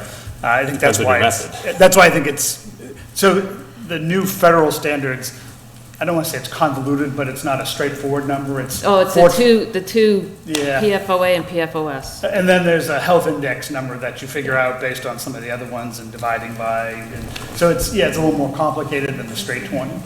Massachusetts uses the PFAS 6. which is Yes, 20. which is currently 20. Yeah, so it will be interesting to see how that actually is applied. And as somebody had mentioned, generally when EPA establishes new drinking water regs, they do have that phasing period because they realize that on day one, the Yeah, water you have a supply- period of time to Yeah, the comply, water to supply come can't into just turn it compliance. on and, yeah. Nothing's easy. I think at least data is sort of what we don't have. And without it, we don't know what we're going to do. So I think I know we're sort of somewhat split on the board as to what the proper next steps are or what we should be doing. But at least as far as I'm concerned, I think having the fund available for some people to get their wells tested, it gives us data. It lets us at least start seeing how bad is it and where is it. I just, again, the idea of saddling people with, it's making sure that we don't then have to saddle people with the requirement to remediate, which that just needs to be absolutely verified before I would support, you know. Well, that's what we came up with too. Right. I mean, if it's voluntary, if you're willing as a homeowner to take that risk, knowing you may be forced to comply, but I know publicly there's going to be federal fund. I mean, this is not just a Lunenburg problem, this is, you know, a national problem, so, there will be funds available to build treatment facilities for towns, and I would hope there would be something for private wells as well. But, you know, that's just a guess. I think it's good to get it out there, to start thinking about it. It's coming. We'll certainly know more. The end of the year is what everyone's saying. End of the year, we'll have the number, we'll have the number. Well, we already know, kind of, they're leaking it out, I think, to kind of cushion the blow, so to speak. And we don't have, you know, the ARPA funds don't have to be obligated till the end of 2024. Correct. So I think just having it on the radar, we don't have, like everyone has said, we don't have all the information we need to make a decision, but we will, I think, have enough information to make a decision. It's not going away. Could I ask a question of the Sure. board? Your board, sorry. Has there been a look into any sort of, so if we give people the option to test and remediation is required, is there the option to also potentially look into having the town set up some sort of a public water supply for refilling, or you know, if you did the test, you can't afford the remediation, come to, I don't know, everything happens at TCP, so come to TCP and fill up your water jugs here. We haven't gotten to anywhere near that point in the conversation. So where we're at is the water district's asking us for money so they can get going on this. And I would envision that, that, you know, some homeowners who are maybe in the water district, if they discover that their water is not, fails the new standards, that they may then consider getting on to the public water supply. But we haven't gotten to that part in the conversation. I think that we are pretty clear here tonight in what the Board of Health is saying to us. And I want to pause just to give everyone the opportunity to ask any final questions. Seeing none, and do you have any final questions for us? We're good. I think before we conclude this, I know we've been talking about PFAS for a little bit tonight, but we probably should have started by discussing, for those watching, what PFAS is. So Jim or Mark, if either one of you want to take the opportunity just to take about a minute or two to share what exactly is PFAS. So, I don't know if you... Go ahead. You're the resident expert. I'm certainly not at all. So a group of organic compounds that are used generally in stain-resistant type materials, carpeting, you know, even wrappers for food. Probably the best, you were all talking about education, you know, if you Google DEP PFAS, the DEP, Mass DEP webpage will come up and a wealth of information on that. Even for private well owners, it goes into treatment and how you can treat it. So that's a great place to start education-wise. But one of the first images that show up on the page is a microwave popcorn bag, which I always thought was an interesting graphic to lead off on their page. So it's, again, they're very useful. When you're taking PFAS sampling, they state that you shouldn't have any synthetic clothing on it because some of the synthetic clothings will have some of those compounds in it. So it's a pretty ubiquitous compound in the environment. And so that's why, trying to get a sense of where it is, at what concentrations it's at. It doesn't seem to metabolize, so it seems to hang around, why it gets its name, Forever Chemicals. Wasn't there an article a while back that indicated that that chemical was present in a lot of firemen's uniforms? Well, they were talking about that as being impossible. I mean, Yeah. the big comment to what we've seen is firefighting foam at some point in time All this seemed to be the, big, Heavy in the military with waterproofing. Yeah, and at some point in time, the state, I think, had a return program for local fire departments to send in their old foam fighting, And can you just share what the health risk is of PFAS? So it's, there are potential reproductive issues, there's issues, I'm not sure if carcinogen is one of them, but, so there's a broad range of issues that may be caused by the levels. Again, it accumulates over time, so that's the concern. People who are immunocompromised, again, in sensitive population. Pregnant women, they suggest, probably shouldn't be drinking water that exceeds those standards. So it's really those sensitive populations, I think, that they're most concerned with. The problem is there's I hundreds had a of. question. Oh, the Just- town manager has a question, I'm sorry. This may sound like a silly question, about bottled water, is that pre-tested for PFAS? So interesting, on the DEP website, they do have a list of bottled water that has been tested. So, again, a wealth of information both on PFAS and on private wells, and some of the treatment systems that were discussed tonight. You can go down to Home Depot and get some treatment equipment. PFAS is probably a complicated enough thing that you probably want somebody to take a look at what the sample is, make sure they're designing a system that you can feel comfortable with that will deliver safe water over time. Thank you. All right. I want to thank you for your, Evan, do you have a? It just jogged my memory really quickly. The testing requirements, in order to gather a sample, there's also administrative fees that come along with that as well. It's not just the straight $400 to get a sample sent off. You have to have somebody that is certified, that is able, you can't just go to your sink, take a sample and send it off to the lab. I mean, you could, but not if it's going to be federal funds, I don't believe. Jim, I want to ask you a final question, and I think this was asked earlier. We're talking about $400 to help homeowners remediate, identify if they need to spend another $3,000 to $4,000. What happens, the septic system, as I'm very well aware of recently, replacement on different parts of town, typically by the time you connect it, you're talking somewhere between $18,000 and $25,000. Right. So my question is, what happens when you have a homeowner who can't afford that? What are the services, options, funding that's available for that? So the board, as I mentioned, they don't have a budget to actually provide that, so whether the town wanted to provide a remediation budget. There are, some banks have, particularly for septic systems, they have, loan programs for septic systems. The state provide tax credits. Obviously, you've got to have the money to put it in first to do that.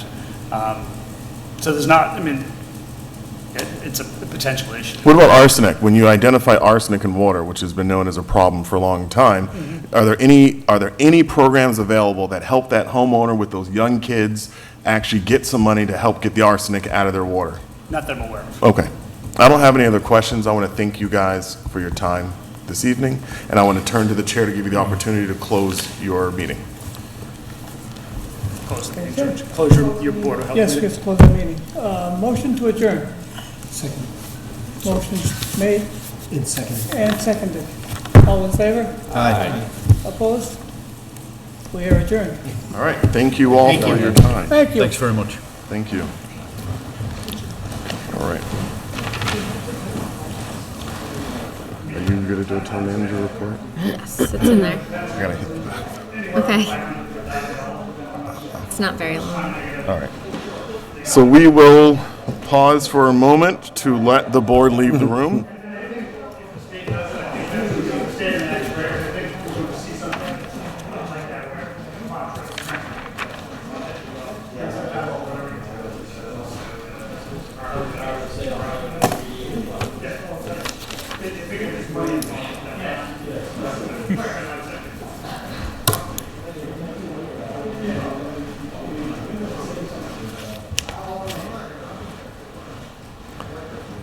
All right.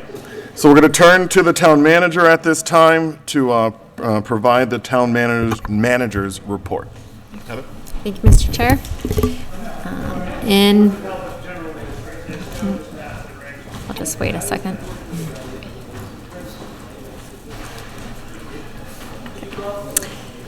In meetings, events, and other announcements, the town beach hours are Saturdays and Sundays, 12 p.m. to 6 p.m., and Monday through Friday, 10 a.m. to 7 p.m., and the town beach will close Labor Day weekend. The farmers market is every Sunday from 10 a.m. until 1 p.m. until mid-October, and that's on the Ritter lawn. For board and commission vacancies, the following is a list of vacancies. 1 vacancy on the Architectural Preservation District Commission, 2 vacancies until the next annual town election on the Board of Assessors, 1 vacancy until the next annual town election for the Cemetery Commission, 2 vacancies on the Finance Committee, 1 regular member and 1 associate vacancy for the Green Communities Committee, 1 member-at-large vacancy for the Open Space Committee. We just received a resignation from Pat Hackey for the Park Commission, and so that vacancy would be until the next annual town election, and 1 vacancy for the Personnel Committee. Anyone interested in any of these positions can find the volunteer application on the town website, complete it, and return it to the Select Board's office. And if you have any questions on any of these positions, you can contact our office at 978-582-4130, extension 144. Who resigned from the Parks Commission? Pat Hackey, yeah. Oh, okay. Sorry. Thank you. You're welcome. For employment opportunities with the town, the following are the current positions open. The assistant to the sewer business manager, which is a 19 hours a week position. Assistant to the town accountant, which is 32 hours a week. Assistant meal site manager, 19 and a half hours a week. Conservation administrator, 36 hours a week. Finance director, 40 hours a week. Heavy equipment operator, 40 hours a week. Principal assessor, 40 hours a week. 2 seasonal cemetery laborers, and 1 videographer position which is approximately 2 to 10 hours a week on average. Any interest in these positions, you can find the job postings on the town website as well, and how to apply. An update on invitation for bids and request for proposals.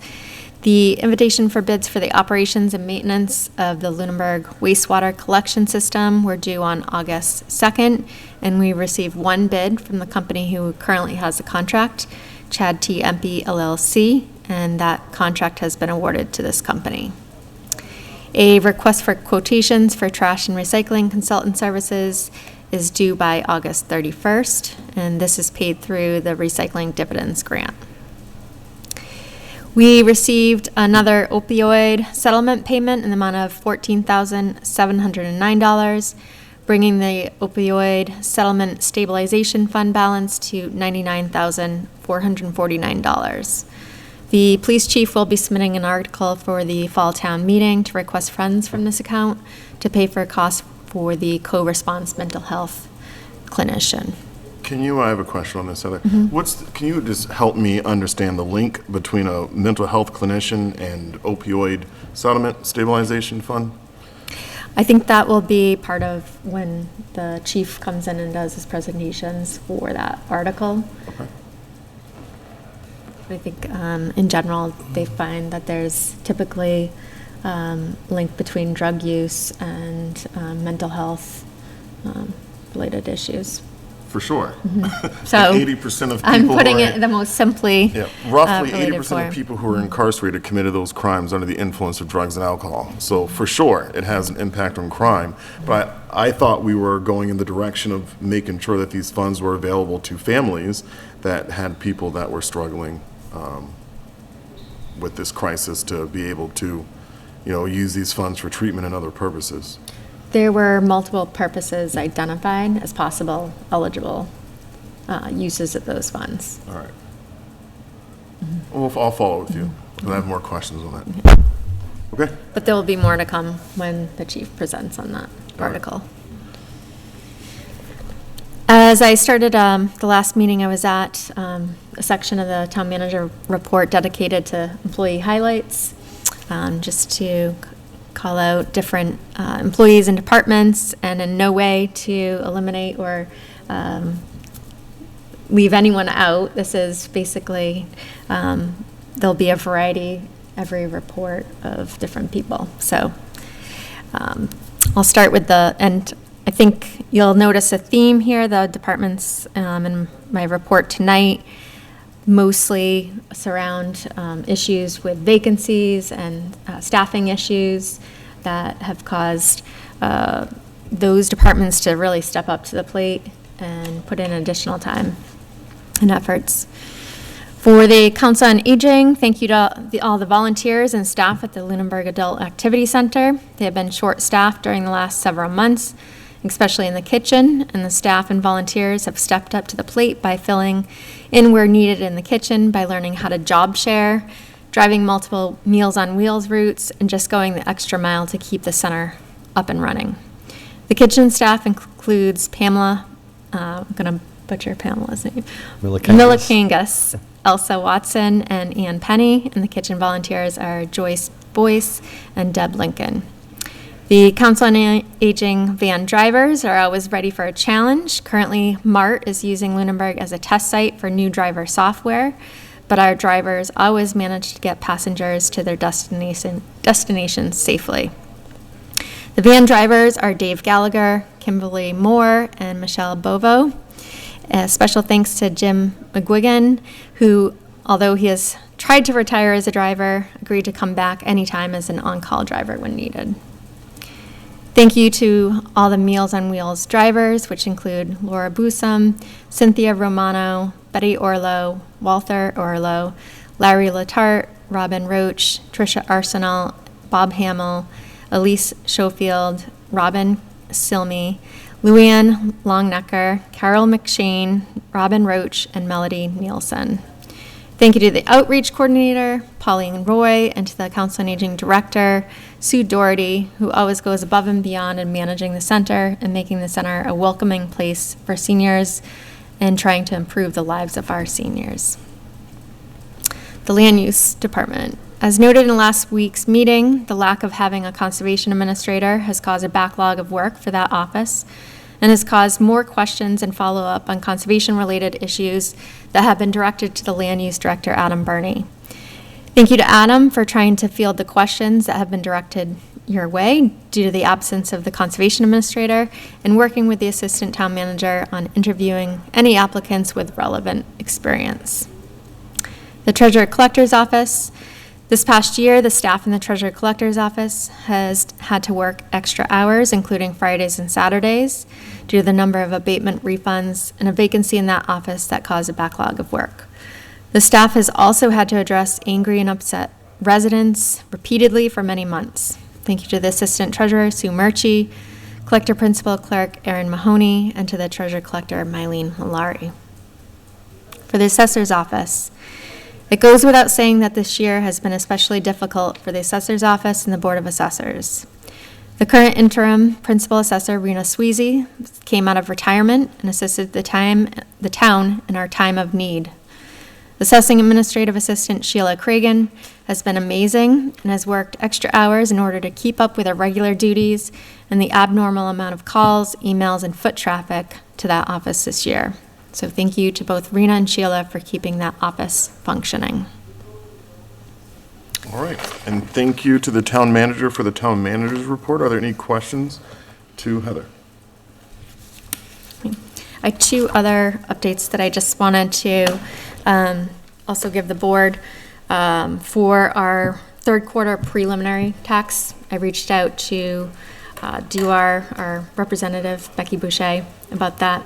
And she gave me some additional information in a IGR, which is the informational guidance release, that so what will happen is after a special town meeting, we would do a pro forma recap, they call, and issue a estimated third quarter bill. And if it's sent out by December 31st, like we would normally send out our actuals, it would still be due February 1st.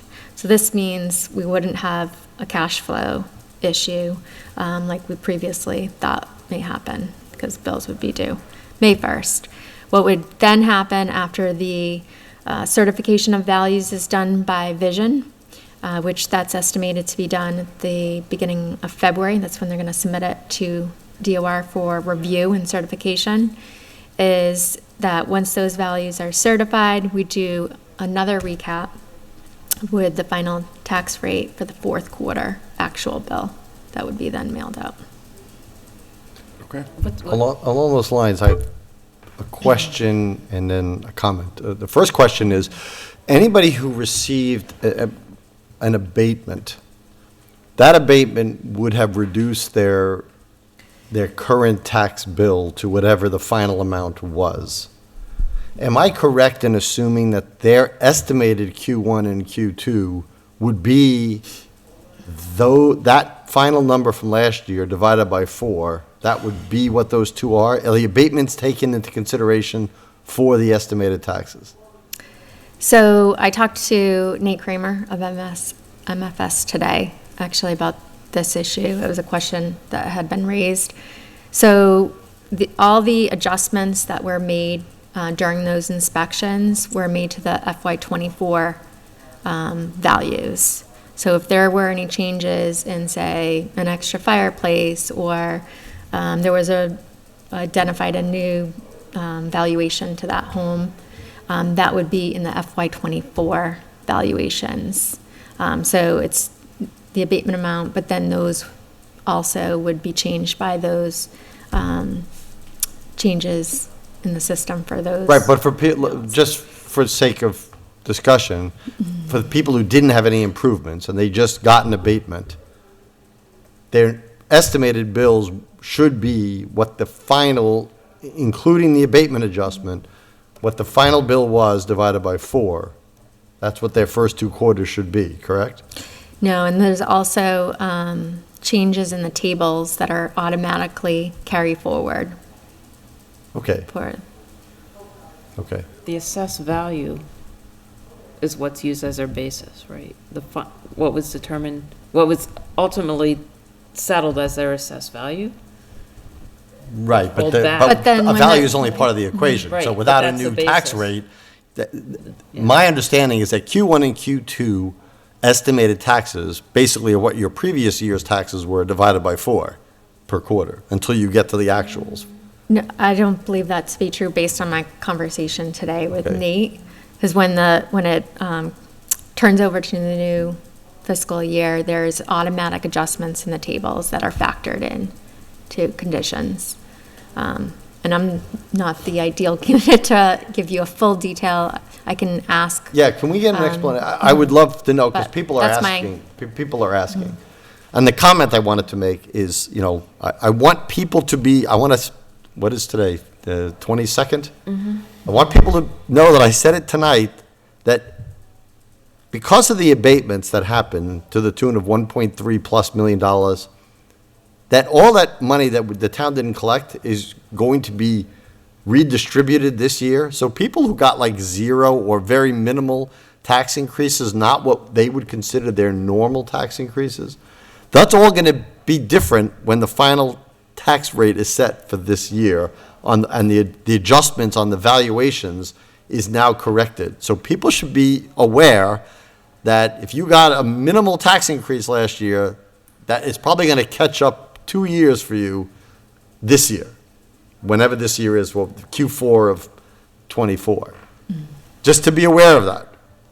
Because I don't want people to go scrambling and saying, I wasn't warned, because all that money should have been, because of the abatement, should have been allocated differently, and now, this year, it will be allocated according to the new valuations. Yep. And whatever Vision comes up with, of course. Right, and I think during the reevaluation process, we'll be utilizing Vision to help gear outreach and communication on what to expect as well.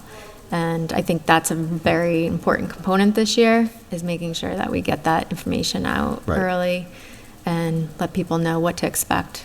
Yeah, I wouldn't expect Vision would be the ones who would outreach. They would give us the information, and this board and the Board of Assessors should do the outreach, but people should know what to expect.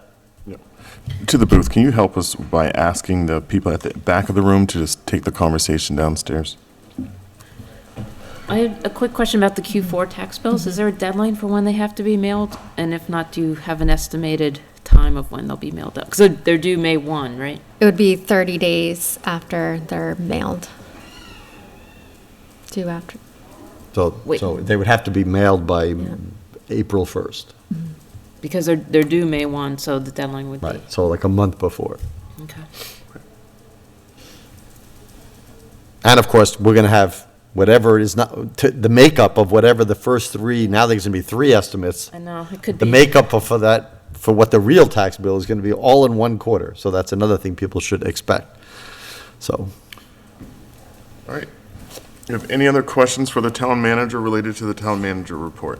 I had one other Yep, that's right. related update too. Part of what we needed to do, I needed to submit a letter to Division of Local Assessment to request an extension for the certification of values, because typically they're due January 1st. So I did that this week. And next meeting, the board will need to vote on a letter for sending out preliminary third quarter estimated taxes. The assessors already did that, but the IGR identified it's also an action taken by the select board. Okay. All right, any questions for the town manager? All right, we have two things on the agenda that I had expected to take about 90 minutes to 2 hours to talk through, but we're already at 9 o'clock here. So I first want to turn to the members. We have a discussion on ARPA. I think that's going to be a little quicker than it is than we'd planned, but do we want to, I'm just asking the members, do we want to push anything to next meeting? Or do we want to at least hit these tonight? well, I have a question about ARPA that we all submitted, my understanding, we all submitted to you our rankings, but we have not gotten anything back to see what that would be. So I think that's going to be important to For the the discussion. itemized rankings. Yeah. Yeah. Yeah, so I think, I need to work with some of our members. If this doesn't apply to you, then you know it doesn't apply to you, about some of these timelines. So that way we are getting things when we're supposed to get them. So that way we can put these together. I think I didn't have all the data back until later this afternoon.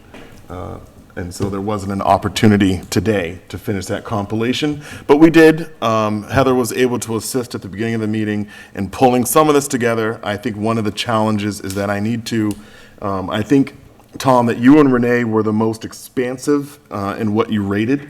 And so the problem is on this end, I think Lou and I need to take another look at our own ratings and match how many items you guys evaluated. And I think Caesar needs to do the same with us. I did that, and I also sent it to you. You did. Although it was difficult for me to step out of the mindset of ranking them by department. So what I ended up doing was going down the list by department and then ranking the sub-items. So I kind of met You did. the guys in the middle. I think the thing is we're not ranking the same things. So. Sure. Well, okay. So what I think what I need to do after looking at all the information, and we do have a spreadsheet, but the numbers are, some of us have evaluated 10 or 11 items. Some of us have only ranked like 7 or 8 items, and I think we need to all rank the same amount of items so that way we get a fair number of what the averages are. So I will work with this end of the table on taking another look, unless we can do it now, but we need to take another look at these numbers. I just uploaded it, and I can, But yeah, let's talk about it, let's talk it through, but there are challenges with the numbers that we have. But let's see what the commonalities are. And again, the challenge is that we're not all evaluating the same amount of things. That when we took that approach, but there's just more things. So Mr. Chair, could I just make a suggestion that maybe we define explicitly which items everyone should be evaluating? And I need to send a new sheet out. So that way we're all evaluating the same exact items. All right, so if I'll speak to kind of the things that stand out, and again, let's note that these ratings. I can Yeah, the zeros are hard Yeah. because the zeros offset all the math. And make it seem as if something's more important instead of less important. Actually, not a number and then take the average, so it's excluded. So it's not counted in the average. Right. The Yeah. zero's gonna, Right. So Drop the in- average, in the process we raise use in priority. capital planning, that's exactly what we do. If somebody doesn't rate something, then you don't divide by 5, then you divide by how many people gave it a rating. Yep. in Excel. And actually, it's- that's not really true, because again, I mean, I can go back and rate the ones I didn't rank, so that all of them have a number from 1 to whatever it was. I think there's 29, 25. 25, whatever. I think, because I looked at the capital planning document to do the formulas, everyone rated every single project. Yeah, I think that's what we So have to that's do. what's throwing all these averages off. Well, I because can submit mine yeah. with rankings for everything. Yeah. And would also, there's going to be caveats to these, because some people put a dollar amount for Well, Mr. one Cha- part of the project Yeah. versus. So, Mr. Chair, if we can, we have 2 weeks, unless we're going to have a meeting next week for the Board of Assessors applicant, but, and I don't know that we are or not, but we have 2 weeks. If we can get a finalized list, and that's including Dr. Chandler's request from tonight on that ARPA list, and with explicit instructions for everybody, then there's no reason why everybody in this room can't get them back into you in a week, by next Friday. All right. Or by this Monday or something. Should we plan to, I think ARPA is I think we got to make some decisions here. I know it's always hard at the end of August with vacations. Should we plan to meet next week to talk about ARPA? Well, not if we don't have the document, I'd like to, with everybody's ranking, but I'm willing to talk about it at any point now, if everybody has a fair document and everybody has rated it the same, so we know what the real rankings are. Yeah. If you're going to have a special meeting for the assessor appointment, the earliest it could be, because it has to be posted for 1 week before the actual vote, would be tomorrow. Okay. So it would be next Wednesday or Thursday. And the applicant we do have is then out of town after that for, I think, 2 weeks. All right. Well, let's talk about, all right. So that's where we're at. That's where we're at on the list. So I know that there are some commonalities, though, and I want to highlight some of what these commonalities are, just as a statement tonight. We all, those of us who rated it, the request for the Municipal Building Design Committee received from members rankings of 1, 1, and 2, and 2 members didn't rank. So that was evaluated as being a highly prioritized request for $225,000 for the Municipal Building Design Committee. The item that seems to be ranking the lowest, or not rated at all, is looking at some of the library's request with the backup generator. That seems to be falling off the list. It was not evaluated by 3 of us, and the other 2 members who did evaluate it put it at a 10, which was on the lower, for their rankings, that was their lower scale. This is, by the way, in the Google Drive, if you guys want to follow along. Another item that was rated poorly was where we can kind of talk through the PFAS testing for the water district. Water district ends up with a pretty high average here. So the request for the $400,000, we had 1 request that was an 8, 2 requests not rated, and then we had a 1 and a 4. So that's something that I think we really need to shake out at the next meeting. The PFAS master plan, that was averaged 3, 4, 4, and 7. So that seems to be making the cut. And then the public education for that was rated 3, 2, 3, 6, 0. And so that seems to also be something that's kind of higher prioritized. The school request for sidewalks was something that is in the average pack. That was a 6, 7, 5, 7, 2. And so that seems to be something that's also making it through here. So what we need to do, and what I will work on, is I'm going to take this list again And then I'm going to identify all these items again, and I will reach out to members if I have any questions. I don't think, Tom and Renee, I have any questions for you. I have your printouts in front of me. You both evaluated 10 items. I think Caesar evaluated 9. I'm the one that only evaluated 7, and Lou evaluated 9 as well. So we also need to change the formulas to get the zeros out, and then we'll be in a better position. I think some of my numbers here aren't as I remember them. Aren't correct? Yeah, and because I know, like, I ranked, it's saying I didn't rank fifth, and Do I? Like I know on the Boys and Girls Club, where my ranking is, I didn't rank on the 100,000. I didn't rank. That's what's not, that's what's not captured in this, Yeah. Okay. the different.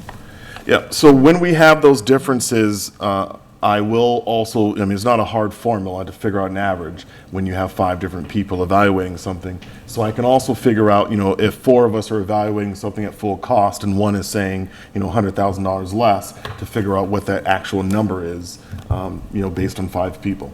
So, this isn't a heavy lift, but I think it's just, I will work with members and I will chase you and I will hunt you, not really hunt you, but I will chase you down to get these numbers in. Does anyone have a conflict over the next couple of days?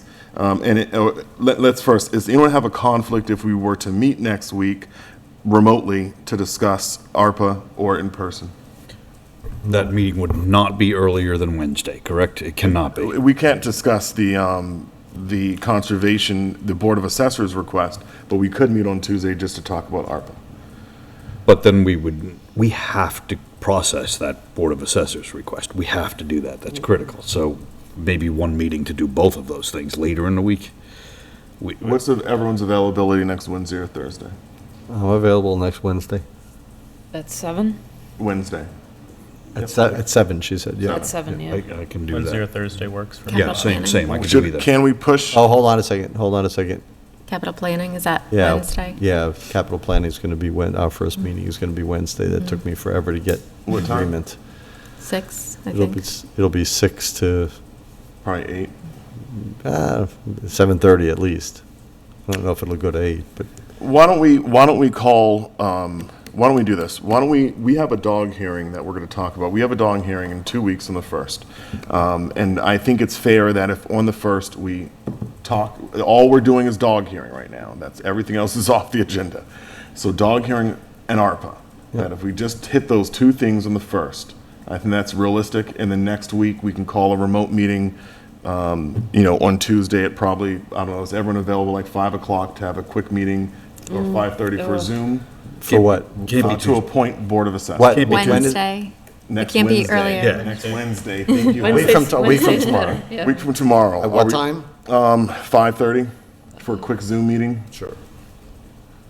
Yeah. All right. So does that work for you, Selectman MK, 5:30? All right. And that can be entirely I'll remote? have to That's take it legit? from work. Yeah. Okay. All right. So we'll do a Zoom next Wednesday at 5:30. It should be 5 minutes. And it will be for the purpose of making an appointment to the Board of Assessors. Would it be helpful if I broke out these, the lines and created a whole new sheet? Would that be helpful? If you'd like to For do it, folks. I can do it, but if you want to, yes. And then add the No more. tonight's, add the cultural council. No. No. Yes. I'm sending this applicant a I got text. it. All right. All right. In the Google Drive, what I did tonight was we have a larger document related to the tax investigation. And so what I did was I pulled out the section related to the core questions, and I've added it into the Google Drive, and I want to kind of walk through this with us. This is for discussion. I think it might make the most sense to go through the whole thing and then to come back and make some comments or questions of clarity. So what this is again, in the investigation, we have the core questions that the investigation sought to answer. As a reminder, we on the front end of it, we had hoped to be able to bring in more support than we were able to actually procure. And so what we had was 10 questions and several sub-questions, and I just want to take the time now, and I know it's in the Google Drive, it's called Core Questions 1, and I just want to take the time to kind of walk through some of these answers that we have to these questions. Number 1, was the principal assessor competent from March 1st, 2022 through December 31st, 2022? The answer is yes. What was the principal assessor's education and experience? A bachelor's degree in finance from the University of New Hampshire, 2 years working as a data collector, including in Lunenburg, 2.5 years as an assistant principal assessor in Winthrop, responsible for general and cyclical inspections, building permits, abatements, generation of excise taxes and real estate taxes, evaluation of public records, and interacting with the public. Did the principal assessor have a mentor? And if so, what support did the mentor provide? Answer was yes. It was a principal assessor with over 3 decades of experience. He provided resources and collaborated on nuances. He reviewed the work that was submitted to Mass DOR. Was the principal assessor certified to perform his duties? The answer was yes. The principal assessor completed DOR Course 101. Did the principal assessor receive specialized training or have familiarity with software systems that he employed? The answer was yes. The principal assessor received on-site training for the Vision 8 upgrade, and that was prior to coming to Lunenburg, completed Vision Report Building course for the Massachusetts Association of Assessing Officers, completed the following courses: Principles of Assessing Procedure, Valuation Administration, Income Approach to Valuation, and from the International Association of Assessors Office, completed Fundamentals of Real Property Appraisal and Appraisal of Land. Was a principal assessor compliant with competence standards as determined by the Mass DOR Commissioner of Assessors? The answer is yes, as only DOR Course 101 is required. What was the decision-making process that the principal assessor undertook? This is question number 2. So all those questions were sub-questions of question number 1. Question number 2, what was the decision-making process that the principal assessor undertook to achieve fiscal 23 property values and assessments? So sub-questions. Are private parcels exempt from taxation, and if so, why? And the answer is yes. Properties like churches, nonprofits, and property that is situated in Lunenburg and Leominster, there's a couple, and other similarly related reasons. There was a question of if there's a statistical difference in property values between homes nearest Lake Shirley, Lake Whalum, or Hickory Hills, which are the 3 homes that make up the 3 regions or areas that make up Index 1. And as per the site index map in use at the time of the evaluation, the answer is no. However, Hickory Hills is the largest private lake in Massachusetts and boasts home values largely equivalent to the values on Lake Shirley, where homes are generally larger. From a numbers perspective, there wasn't a big difference. So however, homes on Lake Whalum were generally assessed at a lower value than homes on Hickory Hills and Lake Shirley. How was the index map determined? How often is it updated? And the answer there is that the map is expected to be updated every 5 years. However, there's no available record of a previous site index map indexes. So we don't have records available of any previous map that we were able to identify in the office. RRG, which was the assessor that had worked for the town for over 20 years, that they confirmed that the map has been in use for at least 15 years. What is the ordinary process to update the map? And the answer is the map is expected to get updated every 5 years when the town receives an in-depth evaluation. RRG reported that they were advised by Mass DOR that due to the lack of sales on lakes, that homes should get consolidated into the same index. This guidance was familiar to one assessor interviewed. Another assessor interviewed indicated that this guidance is not consistent with her experience working with Mass DOR. I didn't note here, but we believe that change occurred in the early 2000s. D, what software was employed to assist with property valuations or assessments?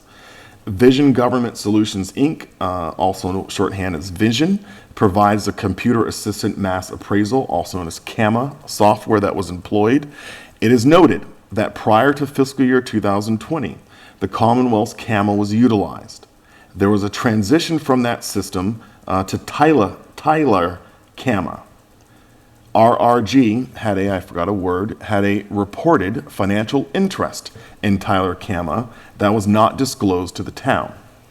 The assessor hired in 2020 transitioned from Tyler CAMA to Vision. As a note, Tyler CAMA was never used for any assessments.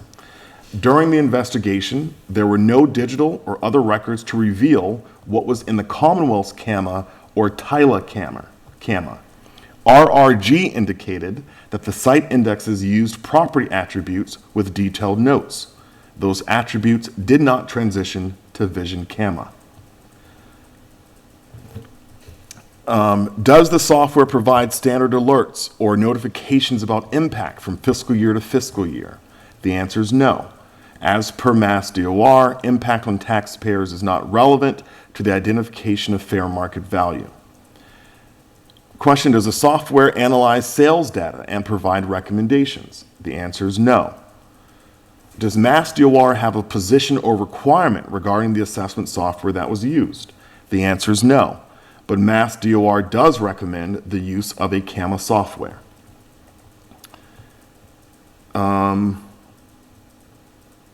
The E is a data question that's not answered here. F, did the principal assessor analyze fiscal year 2022 property values and assessments alongside fiscal year 23 values and assessments and consider variances or differentials? The answer is no. Do guidelines or regulations recommend or require such analysis? Mass DOR notes that many communities provide impact statements to advise property owners in advance of real property bills of notable increases. This is not required, and there was not a best practice in place or policy to require an impact evaluation. Question number 3. Were all sales that were considered to achieve fiscal year 23 property valuations compliant with Mass DOR standards? The answer is no. That 3 homes used to evaluate sales were not qualified sales.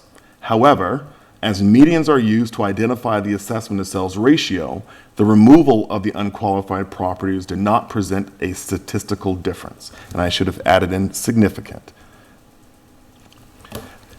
Underneath that, does exclusive lake access or the perception of it contribute to home values around the lakes? The answer, and then underneath that, the questions was, has advertising for homes in Hickory Hills promoted private access to the lake? The answer is yes, that the majority of sales bulletins reviewed noted that the lake is private. The next sub-question, has advertising for homes on Lake Shirley promoted limited public access? The answer is no, that one listing identified that semi-private nature of the lake, but nearly all did not. So to the question of does exclusive lake access or the perception of it contribute to home values around the lakes, I believe the answer is no. Number 4, what was the process the principal assessor undertook? Was the process the principal assessor undertook consistent with professional standards and norms? The answer is mostly yes. The principal assessor evaluated homes from similar classes, such as ranches, colonials, and identified that all homes near lakes that sold in 2021 sold for values much higher than homes of the same class in different indexes. As a result, the principal assessor identified that the assessment to sales ratio was around 0.48. After applying an across-the-board increase to all home values in all indexes, land values in Index 1 were increased uniformly to achieve an acceptable ASR. This was technically correct and consistent with DOR guidelines. However, there could have been a more artful process that was equally consistent with DOR guidelines and less shocking to homeowners. Several factors contributed to this. Number 1, the conversion of software. As the Mass CAMA was winding down, Lunenburg was one of the last communities to convert. RRG sold the Board of Assessors to purchase a CAMA that they had a reported financial interest in and was a software that all assessors interviewed considered to be inferior to Vision CAMA and other CAMAs on the market. While RRG asserts that property attributes were detailed in Mass CAMA, there is no way to confirm this. None of those specific attributes were in the Vision CAMA that performed the assessments. Number 2, inexperienced Board of Assessors. While one member, Rich, of the board had many years of experience, he reported that he had life events that challenged his ability to serve, but didn't want to leave the town in a bind, and so he remained on the board, albeit distracted. At the time that the assessments were certified, 2 members had served for about a year, and one did not have her DOR coursework completed. The lack of public interest in serving on the Board of Assessors and the lack of longevity contributed to the minimal oversight that was provided during the assessment process. Number 3, 4 assessors in 3 years. From 2019 to 2022, the town experience, I have a typo here, had the services of RRG and then hired an additional 3 assessors. RRG completed the fiscal year 19 assessment, and 1 assessor completed the 2020 and 21 assessments. And I have there's an error there. Mr. Chair, could I just add, when this report is completely finalized, just to clarify that this is principal assessors. Correct. In 3 years, and so that it's not confused with people serving on the Board of Assessors. Thank you. Yep. Number 4, lack of best practices. If the Board of Assessors had adopted a policy that required impact review, they likely would have identified an anomaly in the distribution of taxes and taken another look at the causation. The pandemic was anomalous, and there wasn't a requirement or best practice to take a 6-month look back into 2020 and a 6-month look ahead into 2022 to consider whether the 2021 assessment results were consistent with market trends. The surge in home values due to the pandemic was not considered during the assessment process, and therefore no efforts were made to mitigate or slow the impact. And then 5, DOR guidance. DOR does not account for impact. Unlike other states, they don't have any considerations for long-term homeowners surprised by a large tax bill. The Commonwealth's practices seem to encourage an outlook that increases estimated home values based on market trends. Number 5, was the process the principal assessor undertook to achieve fiscal year 23 property values and assessments compliant with Mass DOR standards? The answer was yes. Number 6, was there a historical error or decision that contributed to increases in any index for fiscal year 23 valuations or assessments?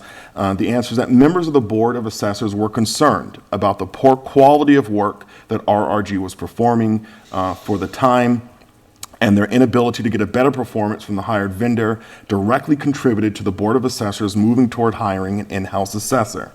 It is likely that a historical error or lack of work, as identified by the Board of Assessors, contributed to the dynamics that resulted in significant property value increases for homes in index number 1.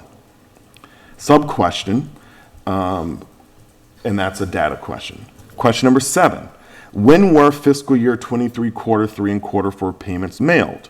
And the answer is that it is unclear. The board received conflicting information and concluded that, more likely than not, tax bills were mailed on or about January the 11th, 2023. Was the Board of Assessors competent from July the 1st, 2022 to December the 31st? And the answer is yes. All members were, and I see another typo, compliant with Mass DOR standards. And as the clarification here, although Christine did not have her course completed, she was not required to have that course completed at that time. She was given 2 years to do it. Was the board compliant with the requirements identified in 830 CMR 58.3.1 and or other requirements as determined by the Mass DOR Commissioner? And the answer there is yes. Question number 9, what was the process that the Board of Assessors undertook to perform their duties as outlined in the Lunenburg Charter as it relates to fiscal year 23 property valuations and tax assessments? Did the Board of Assessors analyze fiscal 22 property values and assessments alongside fiscal year 23 values and assessments and consider variances or differentials?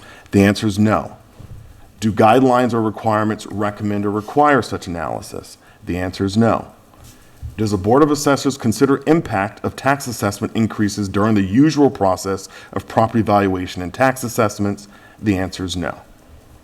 And the last question is, in the event that an error, either clerical, professional, procedure, are found, what are the potential remedies for both the affected residents and the town? And I think we've answered that previously, that they were limited in what we could do there. But, I think that one, it's a longer answer there.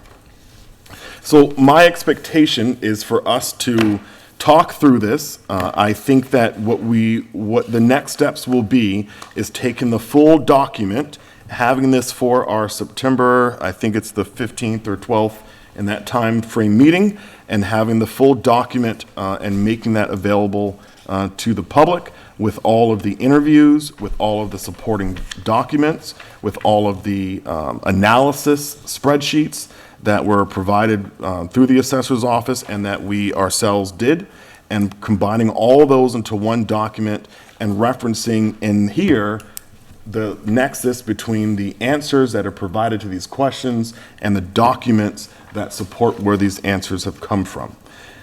What I'm expecting us to probably spend the most time on tonight is question number 4. And as I evaluate it, and this is, naturally an assessment here, but I think it was a perfect storm of factors. I think that technically, unfortunately, we did not identify, I was not able to conclusively say that what CJ did was not consistent with DOR standards, or the work that Nate did, that was also consistent with DOR standards. I think it highlights that there's a lot of variety between what is acceptable by the DOR and what is a good answer. And there's a clear need for more policies. As I looked at kind of thinking of what are these proximate causes, that if you take one of them away, the situation likely wouldn't have happened. That if that conversion, if it was true, that the mass CAMA had all these site attributes, and if that conversion had have happened to Vision, where all those attributes were brought over, we would have had a result that didn't treat every single home in Index 1 the same. And that would have had a different outcome in terms of the taxes. If we would have had a Board of Assessors that was more experienced in the sense of, there was one member that was experienced and 2 who were not. They hadn't gone through this process before. Had we have had that experience, would this situation have occurred? Probably not. Had we have had a professional support on the Board of Assessors, as some communities do, where you have 2 elected officials and 1 appointed official, who is usually a consultant that you pay, that had we have had that set up, would that have occurred? I believe probably not. If we didn't have 4 assessors in 3 years, trying to make sense of a system with little handoff from the previous, would this dynamic had occurred? And my answer there is probably not. If we would have had a practice where the Board of Assessors considered impact, and earlier in the process, in October time period, for example, before these values were certified, had have considered impact for the purposes of needing to communicate that out. Had they have looked at the previous fiscal year and done a simple comparison to this one, had they have dug into the average tax increase, which was identified as roughly $278 per household, had they have dug into that, besides that big view of the average, and realized that some homeowners were getting a $3,400 increase, while the overwhelming majority were getting an 86-cent increase, they likely would have taken another action to figure out why that had happened. And so that contributed to it, in my view. And then DOR guidance. That if DOR guidance had have been more clear, if it had have said, look, this is an anomalous year, These are best practices. Look back 6 months. Look ahead 6 months. Don't limit yourself to the 12-month timeline like you normally would do. You have to treat this year differently. Our guidelines allow you to do this. Take advantage of that. Had they have communicated that or taken that proactive stance, would that have happened? I think the answer is likely no. And so for me, as I've kind of walked through this, I do believe it was a combination of factors, and I do believe it's problematic that we can have an increase of many homeowners of, $3,400 that no one sees it coming, no one knows it's happening. The principal assessor was not aware that this impact was going to happen. Neither was the Board of Assessors. Nobody knew. Nobody knew. And had they have spent more time looking at the numbers in front of them and digging into them, I honestly believe that this entire dynamic could have been avoided. But I don't believe it's fair to point the finger at one area without also considering all of the things that contributed to that perfect storm that occurred. And I think the general gist of what I also reference is it's pretty clear from DOR in our conversation with them and the standards that once you complete those courses, you meet their standards. And so technically, everyone had training, about a 40-hour course who was involved in this process or more to be able to have the knowledge and know-how to dig into this in more detail, and it wasn't exercised. What are our thoughts?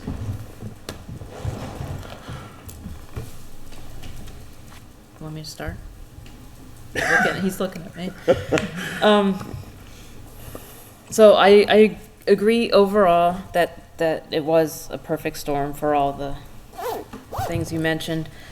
That being said, and there are, I'll preface it with saying purpose of looking back is not to point fingers and assign blame. It's this should never ever happen again. What can we learn? What can we change going forward? So it never ever happens again, because another perfect storm, different perfect storm, even a smaller storm could come.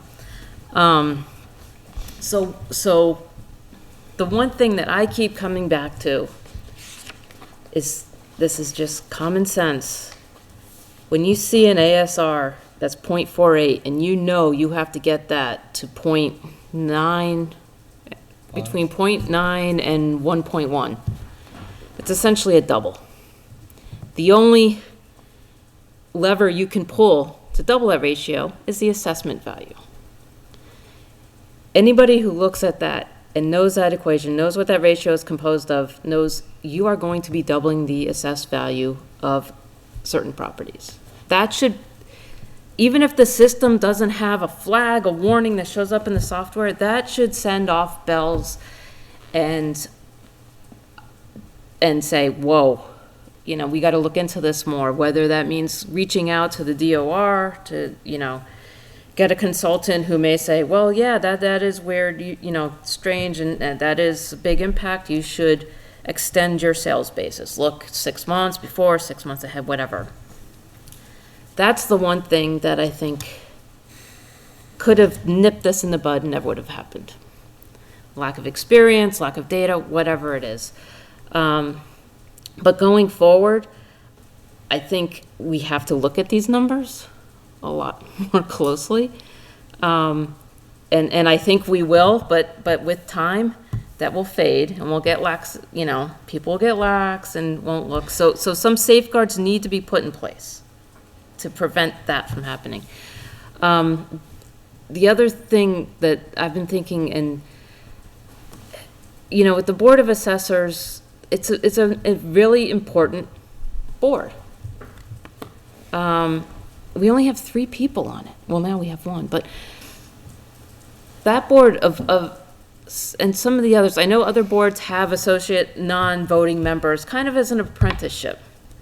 Be nice to have that for the Board of Assessors, so they're not thrown in cold and, I got to scramble and complete this course in 2 months and all of that. And maybe even, expand the board to 5 voting members. Statutorily, it's a 3-member board. That's by yeah, state but that would have to be things can be changed, right? I mean, we have to evolve and meet the needs. But I kind of laugh because asking to increase the board when we can't even keep a small board is kind of ironic, but it is what it is. Yeah, so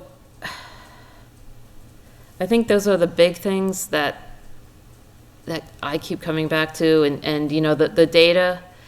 You know, my grad school professor told me garbage in, garbage out. You don't have the right data going in, you're not going to get the right answer coming out. And I think a lot of that happened here with the change in software, and a lot of, like you said, it's the perfect storm. Not saying that as an excuse, but we have to be better and not allow something like that to happen again.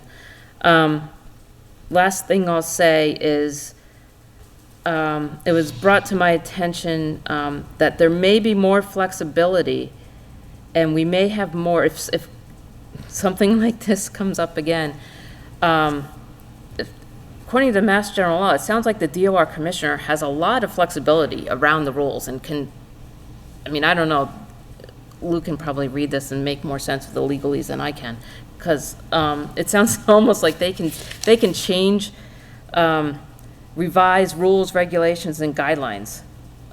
So it sounds like there is an avenue, and again, I don't know about the timing or the process, but you can reach out directly to the DOR commissioner to get, I don't want to say abatements, but to get rules or flexibility around these kinds of situations that have a big impact. And that's way outside of my skill set, so I hope we don't have to dig into Mass General Law on that any deeper, but if it may be where someone who's more versed in that language may be worth them looking into. And yeah, I think that's all I have to say for now. I'm not sure I know where to start. I will say that at least in 3 or 4 separate instances, a company who hasn't worked for us for 6 or 7 years, 6 years, is implicated or insinuated as being the problem. But you know who's not insinuated as being a problem? The principal assessor, whose numbers we used, and whose numbers caused us as a town to lose $1.3 million. When in past years, when our superintendent of schools embezzled $400,000, people were looking to hang him.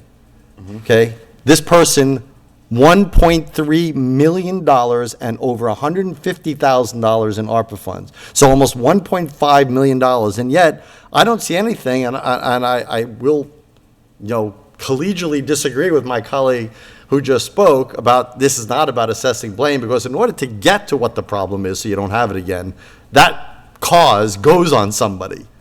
And I know who that goes on more than anybody. I don't disagree with points, sub 1 and 2 about the inexperienced BOA. I think these all contributed. I can certainly embrace the notion of a perfect storm. I used it many times myself during the process. But at the end of it, we paid somebody a lot of money who came up with an errant product that we followed and that hammered people in the town and lost the town money and lost some people their homes. But that person doesn't seem to get, it's like, well, the answer to what the process that they followed professional standards, and the answer is mostly yes. I don't know how mostly yes. I argued from the very beginning that it's not a mechanical mathematical problem. And to, again, echo with what Selectwoman Emke said about garbage in and garbage out, it's the data and the investigation of the data that's the critical component. And that's what was missed. Since the previous regional assessor has not been with us, as you know, we have had 4 other assessors. Nobody came up with these numbers. No one came anywhere close to these numbers.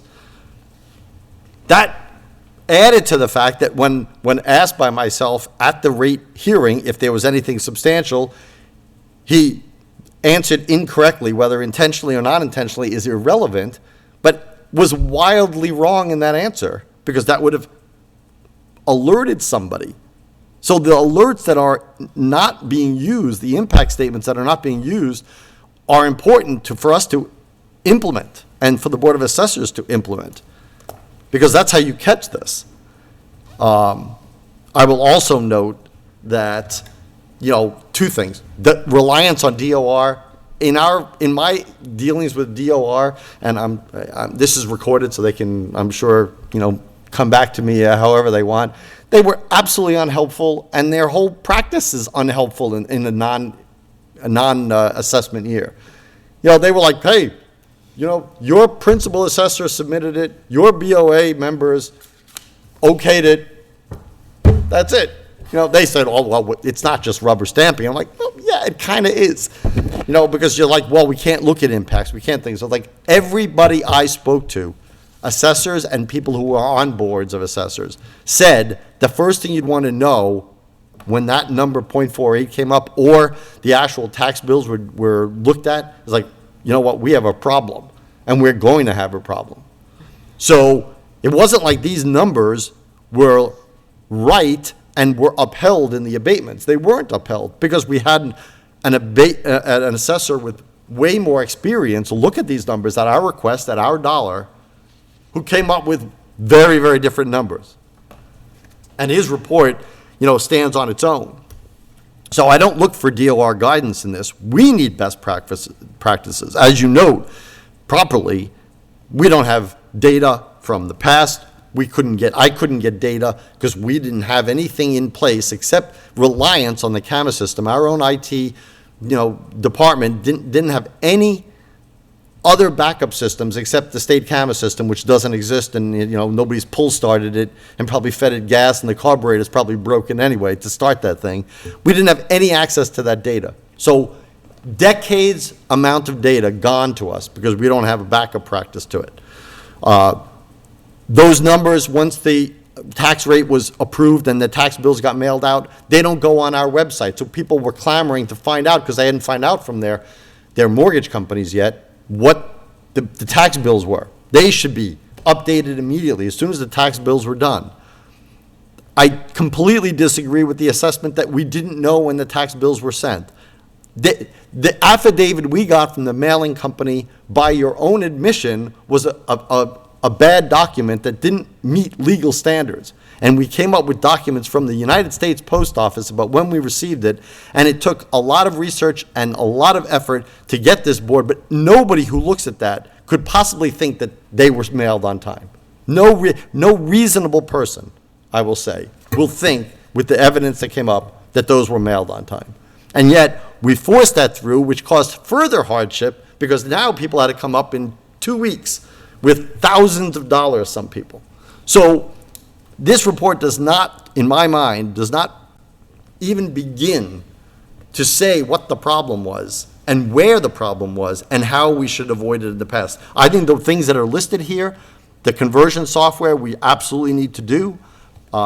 Inexperienced BOA, again, I don't want to cast aspersions on people who are volunteers, but when we're paying people $90,000 and we have people who are volunteering for a job, I know who has the higher responsibility as far as from my perspective.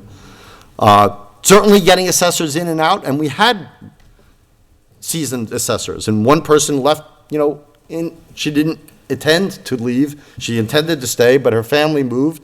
But again, she was very clear that, she had issue with some of these numbers. I mean, she didn't come out and say it because she didn't review it. Best practices, we should definitely do it. Backup data, we should do. And more importantly, when this board, I said this then and I'll say it now, whenever those tax numbers that come due now they're going to be in February, it better be a spreadsheet that I can look at that shows the tax bills. I know they don't make their decisions on the tax bills, but the tax bill spreadsheet better be ready or I will not vote for a tax rate. Because I'm not going to go, that's one thing I can be sure, that I am never going to go through this again without those numbers. I think I've said it. Thank you, Tom, for those comments. So I'm just going to fit myself somewhere between the previous two speakers. I don't want to assign blame, not going to. I don't think it's appropriate at this point.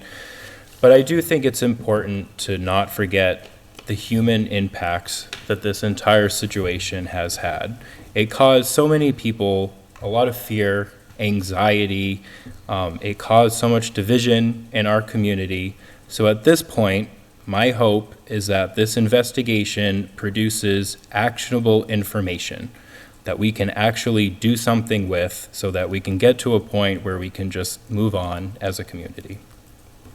So that's all I'm going to say. Thank you, Caesar. Selectman Franco? Yeah, I'm still digesting, of course, but you know, and there's going to be more talk on this. But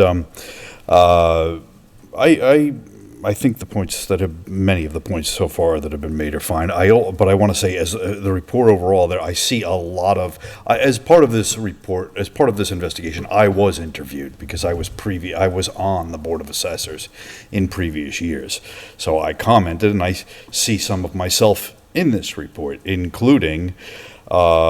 You know, characterizing, I wasn't the only one that did this, saying that procedures were technically correct, but perhaps inartful. I think that's a phrase I used at different times. I think also Tom is correct to an extent that ultimately the use of the numbers that were adopted is the most recent principal assessor's responsibility. But I have to say, just from having served on the Board of Assessors in the past, there was a lingering concern, and I do think that there was some inattentiveness by the previous regional assessor with particular valuations, and I think we had some trash numbers that were sitting in there and being carried forward, and the error that, you know, resulting in an ASR of 0.48 is in no small measure attributable to the inattentiveness in producing those numbers in prior years. The error came forward and propagated and grew. And then there was just this massive, insane course correction that mathematically was not incorrect. It was inartful and tragic had tragic consequences for certain people. So, yeah, there are elements of elements that the report states and elements of what every prior speaker has said that are true. I'm just taking it all in and trying to and synthesizing that. Yeah, I mean, sure, the assessor that assessed at the time that these assessments were made, yeah, owns those assessments and those numbers.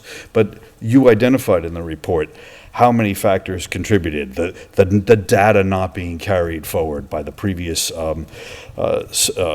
computer systems. And I will again reemphasize that the regional assessor, just those trash numbers came from somewhere, and they may have started off only as small errors, but they propagated throughout the years, over a period of years, and that's how we, in part, in no small measure, how we got where we got with that 0.48 ASR. You know, it seemed pretty clear going through the process that, you know, why, and I know we're in a public meeting, we don't want to talk negatively about a company in a way of trying to indict them, but I think it matters in that, you know, when you look at the work of what our last principal assessor did, I mean, I think the first question is you know, you have my feeling on it is you have the job, you need to make sure the job is done correctly. But what seemed to be the commonality from the last three assessors that we attempted to hire as principal assessors for the long haul, they all felt uniformly the same, that the quality of the data in the system was exceptionally poor, like abnormally poor, to the point that it stood out as being poor. And so when, you know, we had, you know, one assessor come in for a short period of time and go, and then we had another assessor come in, and she was here for about I think it was July through the next September, maybe it was about a year. And so when she came in July, what she said was, I didn't change any of the numbers. I didn't change anything. So I kept using what the previous company did. I didn't touch anything. I just made modifications to get the ASRs in line. But I didn't actually do anything with the data. I didn't do those site visits. I didn't do any of that stuff. I just made the ASRs match because I came in July. Everything was due in 3 months in October, basically, and I just used the existing. And then the next year, the intent was to do a deeper dive into the data to get a better quality. And what was thought was, I think once it became clear that life was changing and that she was going to be moving on, she then made it a purpose to complete the next assessment way ahead of schedule. So rather than it being done in the fall, it was actually done in the summer. And so she did one assessment when she first came in 3 months. In the next year, spent a couple months getting it done. Everything was buttoned up and ready to go by about August. And then we had an interim assessor who was there, and by the time CJ came in, he came in late March, he had 7 months, roughly. From the time he came in to the time that he submitted all the data, he had 7 months. But what he also commented on was that he also thought the data was very poor, and he was shocked. Because what he said was, I did data collection in Lunenburg. I know all the things I collected on, and none of it was in the system. But it's so much data that it was too much in my view. It was an unreasonable workload to expect someone in 7 months to do a critical assessment of data in the entire town so he took the same approach that the previous assessor did, which was I'm not touching any of the raw data. I'm keeping everything the same, even though I think there are many problems here, and I'm going to get the ASRs to match. But why it didn't work, I think in his case, was because of what actually happened in the market, and because that ASR was so low. Had everyone got a $250, the average of $278, if everyone got a $278 increase, I feel like most people wouldn't have said anything.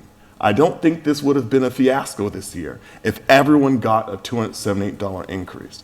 But I think the lens that he was looking at it through was very much so limited by his own experiences, and it was very much by the book. And had he have had more experience, like a Nate Kramer, then he would have seen, I need to go into a bigger range. I need to look at a 2-year range rather than a 1-year range. So certainly our principal assessor is the bottom line is with them. And I'm not going to, I do believe that. The principal assessor certainly was a primary contributor to how we landed in this situation, because they're the ones who put in all the data. But we have systems in place to check this stuff. There's a reason why we have elected boards who create policies and provide oversight. There's a reason why the Board of Assessors specifically has to be trained people. There's a reason why, the town manager and HR director expected and required the new assessor to have a mentor. Because there was a recognition that you need to have someone double checking your work. And he did. And he did have someone double check his work, who was an assessor for 30 years. So I understand that what people feel is impact, and I get that. But what I believe is that the state gives too broad of guidance in this area, and that we would be best served by making sure that all these lessons we're learning from this process, as we identified at the very beginning of this, that part of this investigation process is identifying recommendations to the Board of Assessors so that way this never happens again. And if they had a policy on impact, if these things were implemented and in place, I think a lot of, I don't believe that CJ's contribution to this, I think he was the final step in a very long process that started many years in the making. Every single member of the Board of Assessors that I spoke to and interviewed, they all expressed in detail their concerns about RRG. It was historical. It was, we don't think the numbers are right. We think it's bad data. We think that he's not doing his job. and that he's just giving us things that are going to kind of squeeze between the cracks. Even the office staff believe that. We had Louise Paquette here for many years, and her input was he's probably fudging numbers just to get people to not complain and make it work. But he's not doing his job. And that was the perception that was held by the staff, and it was a perception that over time was held by the board. I don't want to indict RRG. I don't know. I don't know. I talked with them based on the rules. There's all this data supposed to be saved, even if it's in a digital format in the town. We're supposed to have this forever. We're supposed to be able to go back and look at this digital file somewhere and pull it up and check it all.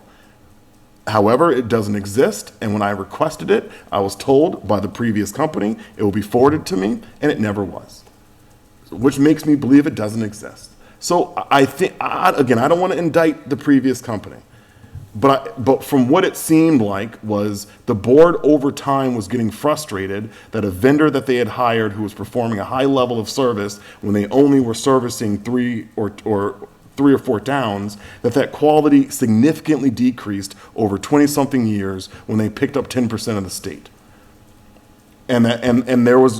So in this, it would have been great if I can point to some data to look at to say, whoa, this was here. What was in the Tyler system? But I think that my conclusions were on that is, Tom, I don't disagree with you fully. And I think that in spirit, I do agree with you, but I can't come to a conclusion that I think in 7 months that a principal assessor with 2.5 years of experience working as an assistant assessor, that in 7 months they would have been able to identify all these wrongs that people with decades of experience, cumulative, I think it came to like 80 or 90 years of education experience that had been in place for the 4 years before him. I don't think it's reasonable that someone in 7 months would have been able to identify all these problems and correct them. But had he have, but I also recognize that it's his job. And I agree with something that Selectman Imke said, which is if my job is to bring numbers to an ASR and I have a starting point of a 0.48, that should have raised every single flag in the book. That should have said to me, that would have said to me, what's going on here? That's what it would have said to me. And I would have stopped, because you have to assume that, when you double someone's property values, that there's going to be a large impact. But I also believe, Tom, that when you asked the question at the podium that day, and I can make the notation in here that there was a lack of awareness, I can double down on that even more. But when you asked the question that I think it was October, November, of is any part of town going to have more of an impact than any other, the answer at that time was no. Right. And that was either a lie or ignorant, one or the other. Either you don't know or you're lying. And what I understood was when that question was asked by the Board of Assessors in December, the answer was different at that point. By that point, the answer was, well, maybe people around the lakes will see a little bit more of an increase. But it stopped there. There was no, well, how much of an increase? There was no further digging into that. There was no qualifying that information. So I agree with you in like I said, in spirit, but I think where I'm struggling and where I've struggled in this is I can't dismiss all those factors that added together to create this dynamic. And yes, ultimately we had a principal assessor who did work that was consistent with DOR standards. However, it was artfully completely wrong. And I don't think anyone's going to disagree with that. Well, again, it's more than artfully wrong. It's not like... But it was technically not wrong, based on DOR. DOR accepted it? Because DOR doesn't care what the number... They don't care what your taxation is. No. They really don't. No, they don't. No, so we can't use them as an example. So I have two things. First of all, I'm not dismissing any errors or any flaws in the data that RRG may have had. All I'm saying is that in this report, they're called out like 4 separate times and we haven't used them for like 5 years. If the Board of Assessors thought it was so critical that, you know what, this company we can't go with, we have to get rid of them because the data's bad, one would think that in one of those assessors for 5 years, like, you know what we want you to focus on? We want you to focus on getting the data. But it doesn't seem like any of the assessors did that data. Until we got Nate Kramer in, who seemingly was able to go and visit because of state requirements, because they all abated, went to visit the properties and was able to get seemingly the data they needed. So it was not an insurmountable problem. But nobody seemed to address it for 5 years. So did it have a component? Sure. Yeah. But the inartfulness, from what I understand from MFS's report, is that there were sales that should not have been included because they were not arm's length sales that took digging. It took investigating to do. And Now- he also had a team, I want to add, that he also had a team of Fair about en- 4 fair- experienced principal assessors. Fair that enough. were All I'm working saying is that if the assessors, the Board of Assessors knew 5 years ago that, hey, you know what, we can't trust the data from this company, one would think that every single assessor that went into that seat, that would have been hammered into their head. You know what, we got rid of the other people because this is what was lacking. So I need you to concentrate on here. Tom, But that seemingly in 5 years didn't happen. It did. However, everyone seemed aware that that was their focus. I mean, the issue is, one assessor was in place for a couple of months. Another assessor was here for roughly about 11 months or 13 months. And another one was here, the interim was here for 5 months. And then CJ was here for roughly 7 months. So there was no time to do this amount of work. And one of the comments that came out of MFS's report is that towns of Lunenburg size should have a data collector on staff. That's right. And so, or they shouldn't be using a principal assessor. Or they should. When I talk to them, it's like, you know what? I would never go back to a one-person or two-person department again. Yep. Ever, because this is the kind of stuff that can happen. Yeah. And which means that the board was a little handicapped along the way in being able to identify all the support that they really needed to get their office to run efficiently. Because what they were getting, as the board had reported, was that the company that was hired, that the principal assessor was generally not in the office toward the end of their tenure at all, and that their data collector was in the office 2 days a week. And that was what their problem was how are we getting good numbers if you're not even here? And so it seems as if we just kind of kept things going. That's how it looks to me, that without verification of the previous data, but what we could gather is that it seemed as if historically, looking at some of the past LA3, LA4 reports, it seemed as if everything matched up, everything was good, and the Board of Assessors consistently questioned if the numbers and the data was real and accurate and how it was accumulated.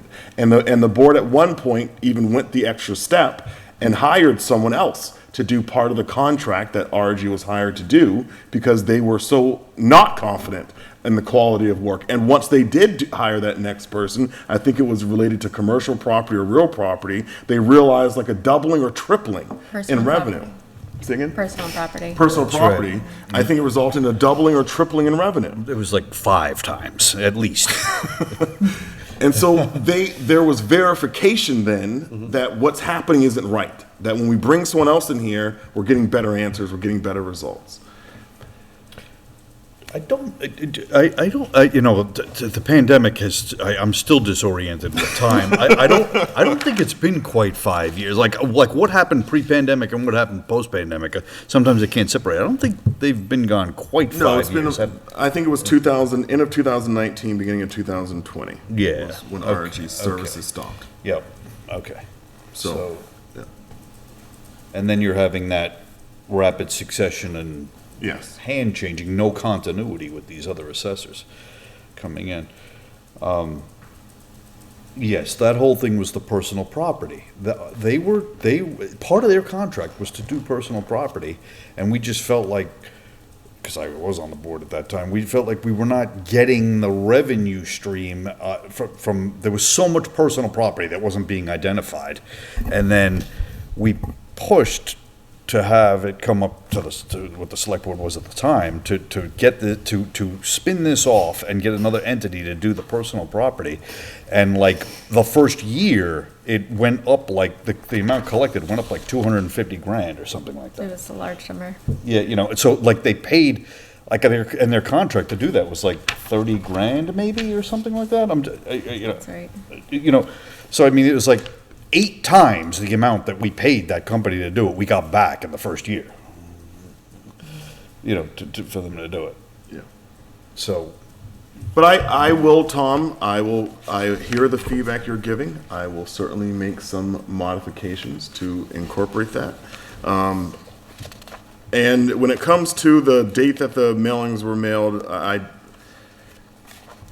think I agree with the board that more likely than not that it occurred in some point in January, but I can't say that definitively.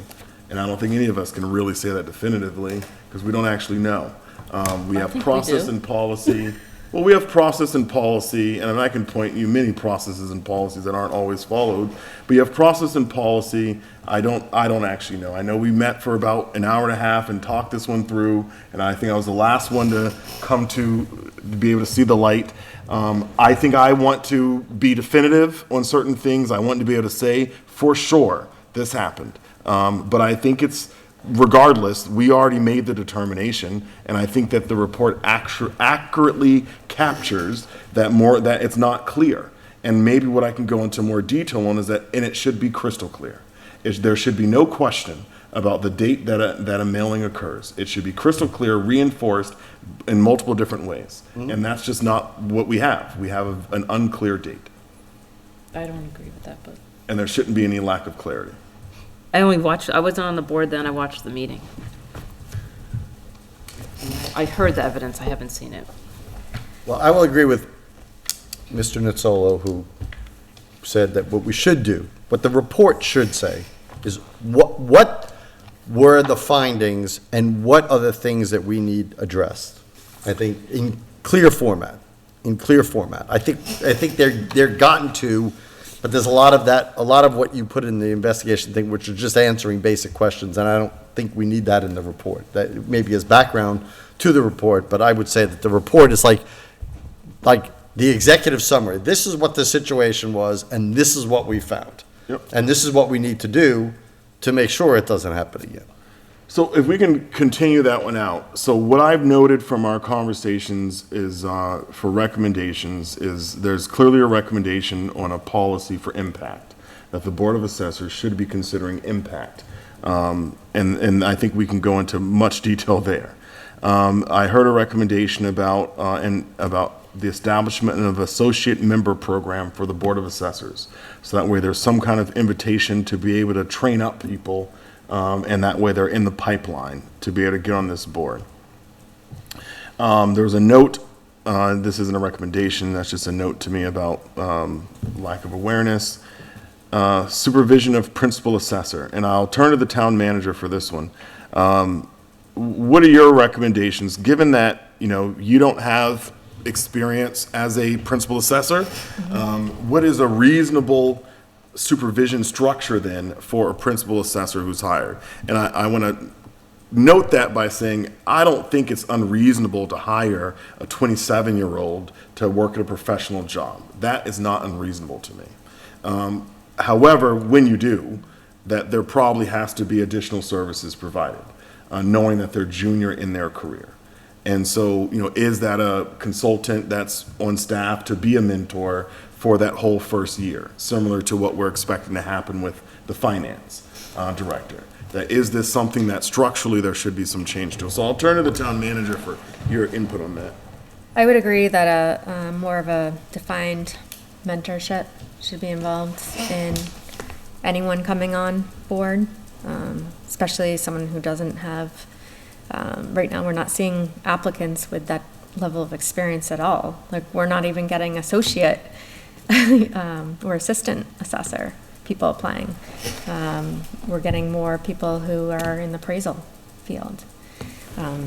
So there's a large learning curve there, even after they take all the courses available.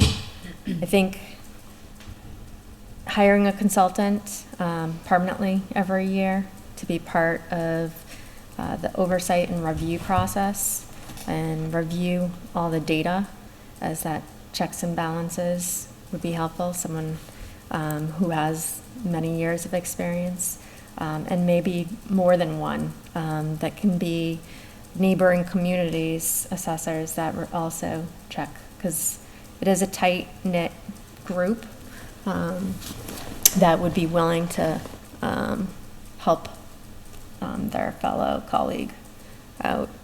I said policies, I think, are a definite thing that we need to look at. Procedures, what types of documents are going to be part of the tax recap hearing process, including the impact statement, showing the data of what that looks like.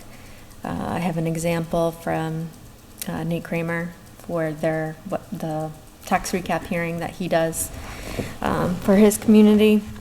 And I think it's a lot more digestible and data-driven, where our format is typically a written document with some tables in it. So more comprehensive than that.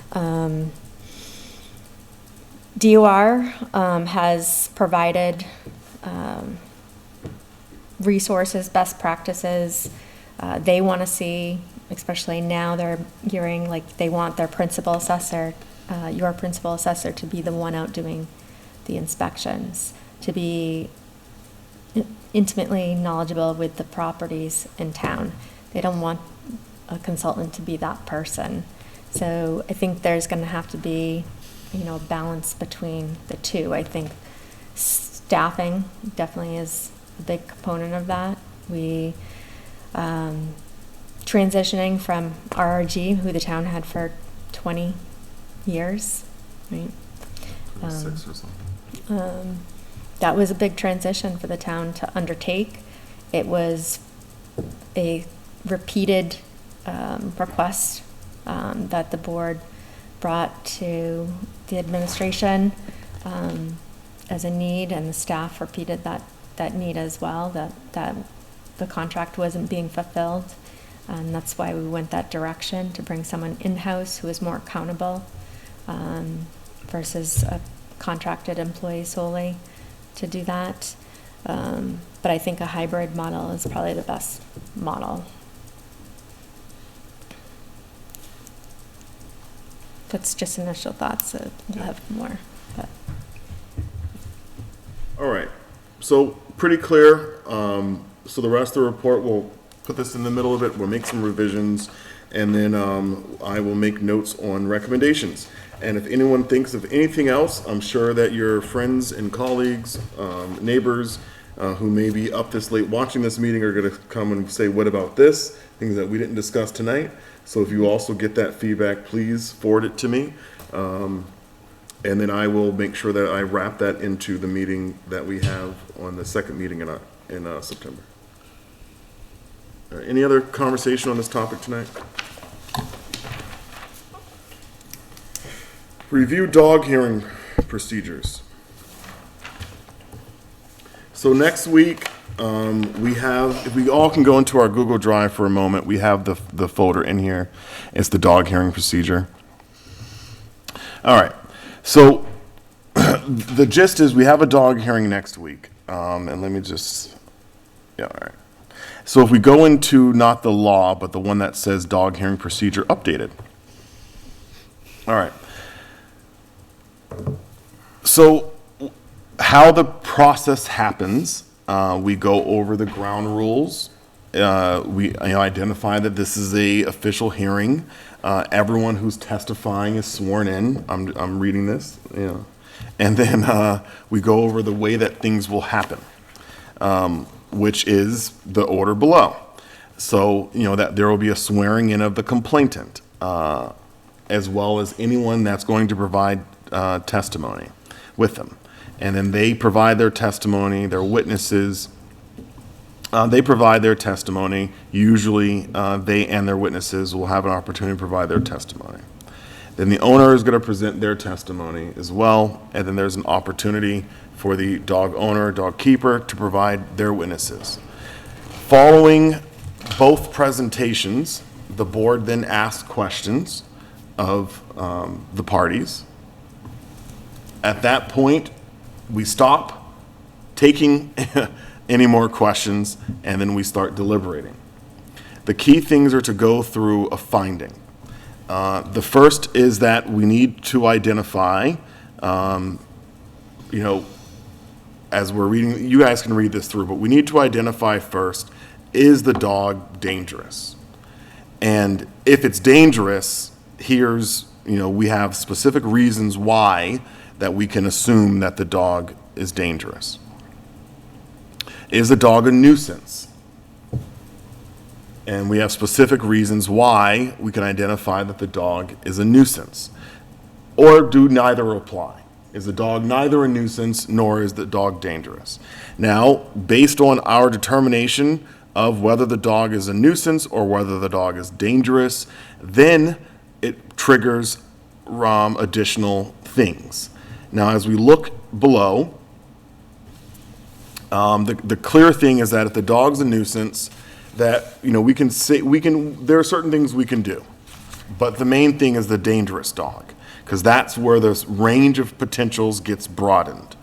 And so as we look at our list in number 4A through 4G, it starts with the lowest restraint that we can apply to the highest restraint that we can apply. So I'm going to recap. We have the hearing, everyone gets sworn in, we take testimony in order, we hear from witnesses, and then we ask questions. Once we ask questions, we think of all of our questions, we end our questioning. We then begin the deliberation. Everyone sits and watches, they're not part of the questioning process. We deliberate amongst ourselves of things that we thought we heard, things we did hear, what are our opinions on this. The main thing is to come up with a determination of, is the dog dangerous or is the dog a nuisance, or does neither apply? Once we make that determination, then we go down the next road of what is an appropriate restriction. And that's the general gist. Now, what I would encourage you to also do is read the actual law. And that is included in the Google Drive. It's identified as, Chapter 140, Section 157. It is very important that that the language and the words that we use are consistent with the legal definitions that are here. And that we have awareness of the different remedies that we can apply. Now, Tom, I'm going to ask you to give some additional information, but one thing to note is that if we make a determination that the dog is dangerous, we cannot allow then the dog to leave the town of Lunenburg. So we can't say, yeah, this is a dangerous dog, send it off to Fitchburg. That once that determination is made, it does, again, limit where the dog can be at. Tom, do you want to add anything to this that I have missed? Hold on a second. Well, first of all, I would, only because wording is important. The way you worded that, I don't agree with. What used to be an option, but is no longer an option, is that the Board of Selectmen with a dangerous dog could banish the dog from the town. The state has now rescinded that possibility. You cannot make an order that it has to get out of town. You don't care where it goes, but it can't be in Lunenburg. You can't do that now. Clearly, the dog can get out of town. They can sell the dog, and they can do anything they want with the dog. That's, we're not, if the dog isn't euthanized, then it's still the owner's dog, and they can do with it what they want. If they move or they give it to a relative in another state, that's up to them. But we can't order it to be removed. That's, I think, the big difference from the last few years. And I would also note that in the Commonwealth, all dog breeds are treated the same. So even though we ourselves may have that familiarity that there are certain breeds that homeowners associations, condo associations can restrict, that as a municipality, we can't. Right. And we also can't take the position that any breed is more or less dangerous than any other breed. It just cannot become part of the conversation. Even if you genuinely believe it, it cannot become part of the conversation. For those new members who have not been one, I will say that, I mean, clearly, for somebody to bring a case to the Board of Selectmen, it's going to be very emotional testimony on both sides, and people will want to be heard and rightfully heard. So it's a long process that takes its own time. Like, there's no way to speed up the process. Whoever is going to be sworn in has the right to speak and will speak to, to speak their own truth, whatever that truth is, on both sides. So just be aware of that. Yeah. And so they really have a length of time of their own. It's emotionally charged. I think these take 2 to 3 hours. 1.5. It depends. 1.5 to 2. Yeah. This one, I mean, I have talked to the dog owner, so I do have some awareness of more details of what transpired. I think it's a pretty straightforward story of what happened. I think we'll probably hear a lot of testimony from the owner of the person who requested the hearing, I guess. I think we'll hear a lot of personal testimony about their own animals and stuff like that. But I don't think we'll hear too much. It won't be too lengthy on that end about what happened. But it is emotional. It's very emotional for people, and it's extremely emotional for the person who is the owner of the dogs. Well, both. I mean, I think both sides are very emotional. Yeah. But the owner of the dogs is because they don't know what's going to happen, and so they tend. I find that from previous hearings that they tend to be really emotional. They're going to visually respond to testimony. The important thing is that there's the two-part determination. After the hearing is closed and we have discussion, the first determination is the dog a nuisance or is it dangerous? That's number one. And then given of what the resolution, or is it nothing, by the way? Yep. And then given that determination, then you go to the other options that are, have their own menu of choices among them, so. I'll have to, I'm good at, of course, interpreting these things, the way they need to be interpreted. But while we may not be able to take into account or go in with a bias that one breed is more dangerous than another, I assume that we can take things like size into account. Yeah. I'm much more concerned about a Rottweiler with a bad attitude than a Chihuahua with a bad attitude. You can't say that. Right, that would be something that would be determined against, that would be a bad ruling. Yes. But okay, I'm concerned about a 110-pound dog. Yes. With that's what I really meant to say. Okay, well, there I'm you go. concerned about a 110-pound dog with a bad attitude than I am with a 4-pound dog Right. with the same attitude. Yes. Because the 110-pound dog has the capacity to kill. Yeah. So So, I mean, size of dog, I think it's not explicitly prohibited, but, breed is. And so we have to make sure that whatever your rationale is, as you articulate it, that it's a rationale that, is broad enough that it's not something that would be limited to, German Yes. Shepherds Right. or Rottweilers. Yeah. Or Pit Bulls. If you find yourself wanting to say, well, my friend has and then the name of a breed of a dog, and that enters into the conversation during the discussion, that would be bad. Yeah, very Okay, so bad. don't do that. yeah, I even meant to say it by weight. It's late, so. Well, none of these breeds have been mentioned tonight, so luckily that's a good thing. All right. My only question to Tom and Heather is witnesses. So in the past, we have taken questions at the end of the testimony of the person giving it. And we've taken the opportunity to ask questions, but I just want to confirm, is the right process as we've outlined it here, that we need to wait for everyone to finish talking and then we bring them back up for questions? Yes. Okay, just want to confirm that. All right. All the testimony first, and then we can ask questions of anybody. Yeah. And we should probably have multiple, microphones so people aren't going back and forth with the podium. All right. we can coordinate that. One other, if I could split a hair here. Yep. So, okay, asks questions and deliberates. So for example, if we have moved into something that we announce is now we're going to deliberate, and you say, I thought I heard this, and I say, no, I thought I heard that. I mean, if these people are still here, we can call them back up at that point and say, what did we hear? Yeah, you gotta close the hearing, so you have to be careful. Okay.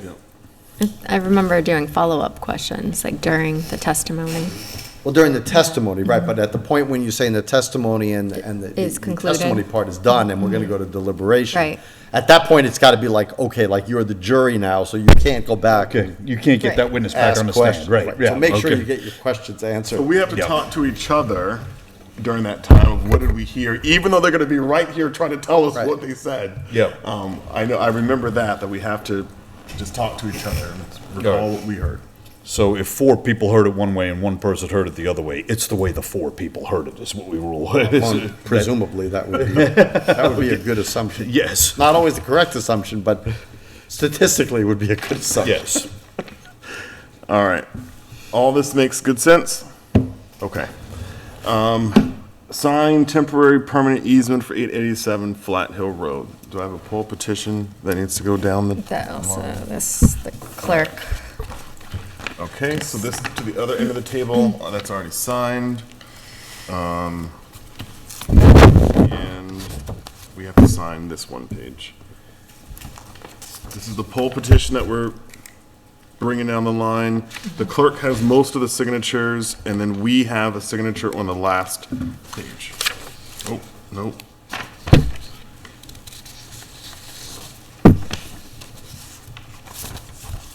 We have 2 signatures, and then the clerk has 4. Next is the La Bellina. And all their related. So you're doing 2 spots.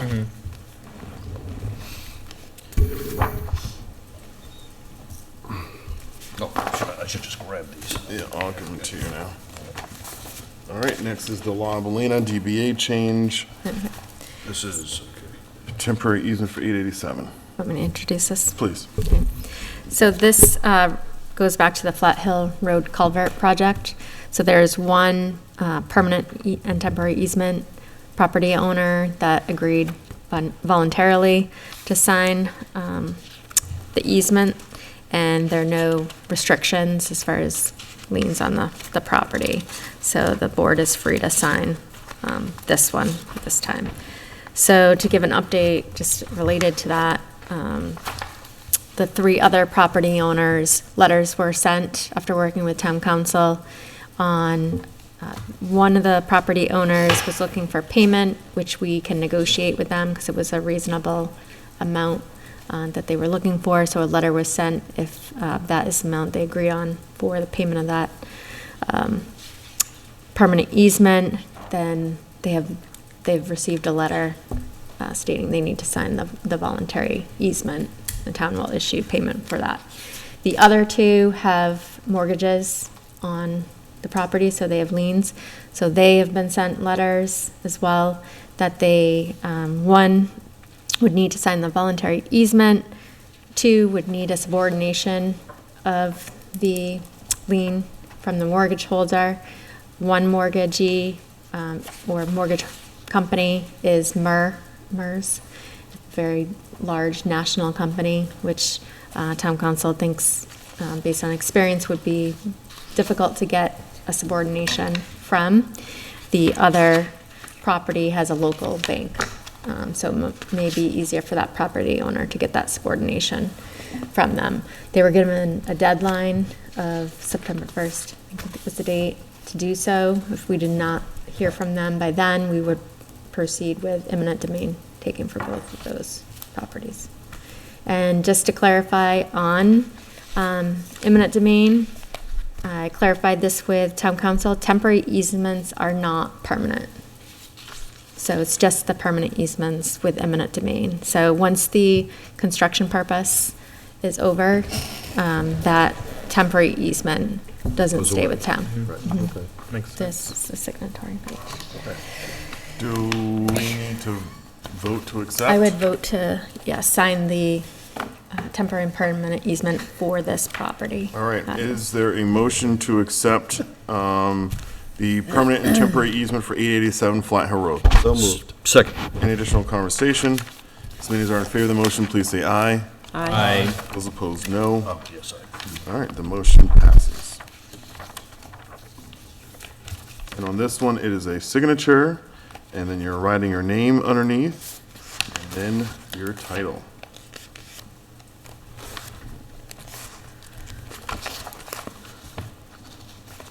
That's it, this is just a map. All right, while that's going down the table, we have approval of minutes on April 25th and May 16th. Any questions on those minutes? I don't see them in here, but I think I reviewed them. Elaine sent them around. Yeah. What? Elaine sent them around. Yeah, I think she saw, I'm just saying I don't see it. Usually they're in here, where we're going to be approving them, but. Do we want to push them to the next meeting? No, I'm fine. Okay. Is there a motion to approve? Move that we approve the minutes of April 25th and May 16th, Thank you. 2023. Second. Any additional conversation? As many as are in favor of the motion, please say aye. Aye. Those opposed, no. The motion passes. We have no warrants tonight. Are there any action items We tonight? need to abstain. Just for the record, I was going to abstain. Oh, thank you. Wait a minute. Did we have, go when was What's the the last election? one? Then we're caught up. We'll go backwards. May We had a motion, 20th. Oh, it three was, people okay. said aye. All Were there right. Any, So the next any one. nays? Yeah. Any abstentions? I abstain. We have 2 abstentions. Thank you. The motion passes. All right. So minutes for April 25th and May 16th are approved. Do we have any action items? Any committee reports? Just that the first capital planning committee meeting for the season will be next Wednesday at the Ritter Memorial Building at 6 PM. Economic Development Committee will meet Thursday, August 24th at 6 PM, also in the Ritter Memorial Building. School committee, August 28th, but I forget the time. Evening. All right. I haven't caught up with the planning board yet, so next meeting. Municipal Building Design Committee, we met last night. We went over the scope of services related to the ARPA request. That way that can be out the door as soon as possible. We also received a very generous offer from Mr. Allison and Mr. Roy to help offset some of those costs by them exercising their CAD experience.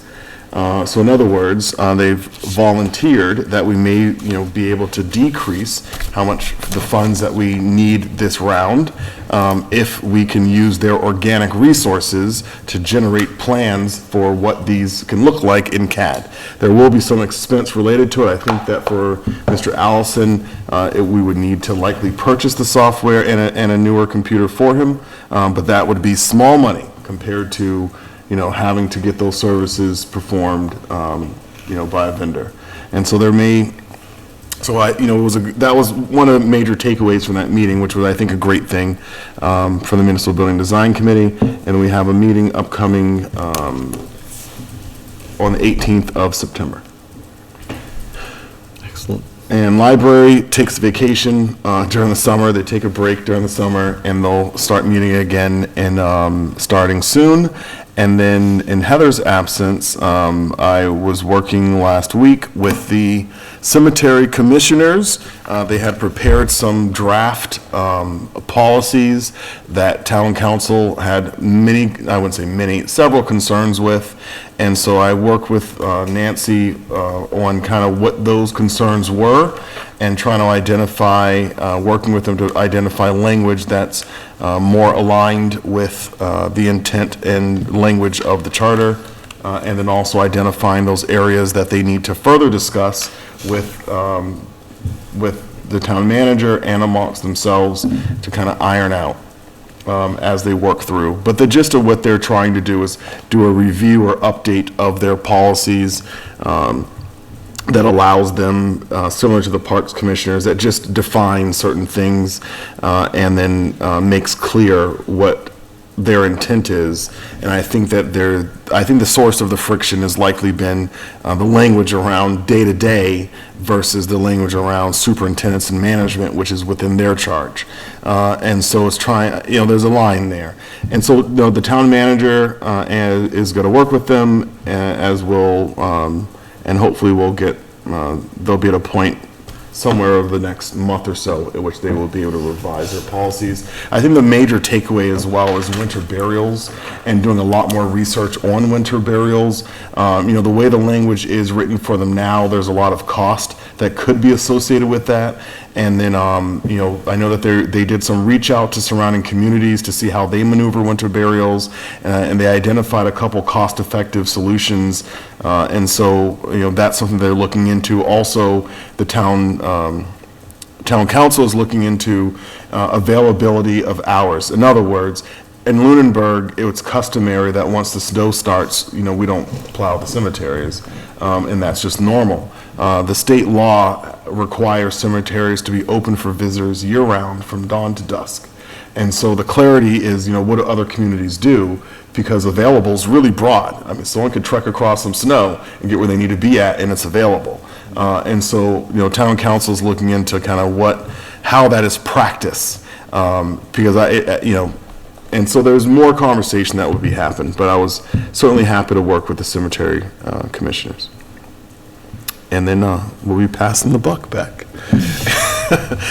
And the other one is in my conversations with the Senator Cronin and Representative Kuchmarek, the Department of Public Health initially did push back against Leominster Hospital's planned closure of the maternity ward, and they're requiring a lot more additional information. Basically, what steps do they actually take to try to offset this? And I think they came up with a list of about 8 to 10 kind of questions that they had, and I think we were all rather surprised, because that was certainly not expected from the Department of Public Health, but it seems as if they heard what was said, and my key points while I was there was about the distance that this would impose for residents of Lunenburg to get to these hospitals now. And so that was also a critical thing of, what are the resources that they're providing to towns? What communication have they provided to towns? And a lot of communities responded saying that the estimates that Leominster Hospital put in there, I think it was, one of the, basically they were saying it's only 20 minutes away. And so there are questions about all of those estimates and how do they come up with them. And so there's an expectation that they're going to be supposed to be reaching out to all of the communities that are impacted, including us, to kind of work through some of those limitations. And then the other area is in communicating with Representative Scarsdale. She is hosting a regional/district meeting. This is all the communities that are in the district that she serves. She's looking to have a meeting, I believe it's on the 18th at 9 a.m. I could be wrong on that, but it's basically representation from surrounding communities to get together to talk about our shared concerns. It seems like we're all having similar issues when it comes to facilities, managing facilities, even some of the other things with roads that some communities are having. So it's an opportunity. I'll make sure I send this invitation to the full board, but the gist of it is to be an opportunity for us regional leaders to come together to identify shared problems that we can then get the state to act on. Because we all know the government works better when you're with more than one voice. And so that's really the intent of that. And that's all that I have. I will add, Mr. Chair, because you're talking about our state delegation, I want to thank them. I know Mr. Nuzzolo shared it on his Facebook page, I shared it on mine, about the three representatives, Senator Cronin and Representatives Kuchmarek and Scarsdale, in their opposition letter to the DPU on the Unitil rate hike. So I want to thank them for that, and I know they'll be, wherever those hearings are, they will be attended, because they always are. Yep. All right. Upcoming meetings, we will be looking to meet next Wednesday via Zoom for about 5 minutes for the purpose, we'll say 15, for the purpose of interviewing and potentially appointing an interim member to the Board of Assessors so they can get on with their business. And then otherwise, we have our next meeting on September the 5th and that will be conversations with a dog hearing and then ARPA. And we have a meeting on September 12th, and I know that the highlight of that meeting will be continuing with tax investigation update and then also meeting with the village at Flat Hill. September the 13th, as a reminder to all members of the community, is the Discovery Center for Civic Engagement. It's a volunteer fair from 4 to 7 p.m. at the Lunenburg Adult Activity Center, formerly known as the Senior Center. And tonight, do we have any public comments from the town manager? No, How was your vacation, Heather? it was good. All right, do you have any public comments from the public? Any public comments from the board? Just that if we were able to stretch this meeting out for another 8 minutes, that would be a record for me since I've been on the board. The 3 hours, 55 minutes was my previous record, so we're going to just miss it. I don't think I can stretch it, Lou. And the goal is to not meet for 3 hours and change, is to try to keep it under 90 minutes, but I know that today was going to be lengthy. All right. Any other public comments from the board? All right, is there a motion to adjourn? So moved. Second. Any additional conversation? As many as are in favor of the motion, please say aye. Aye. All right, the time is 10:49, and the select board is adjourned. Again, we will be meeting briefly next week on Wednesday, and then via Zoom at 5:30. And then our regular meeting will resume in 2 weeks at 7 p.m. in September. Have a wonderful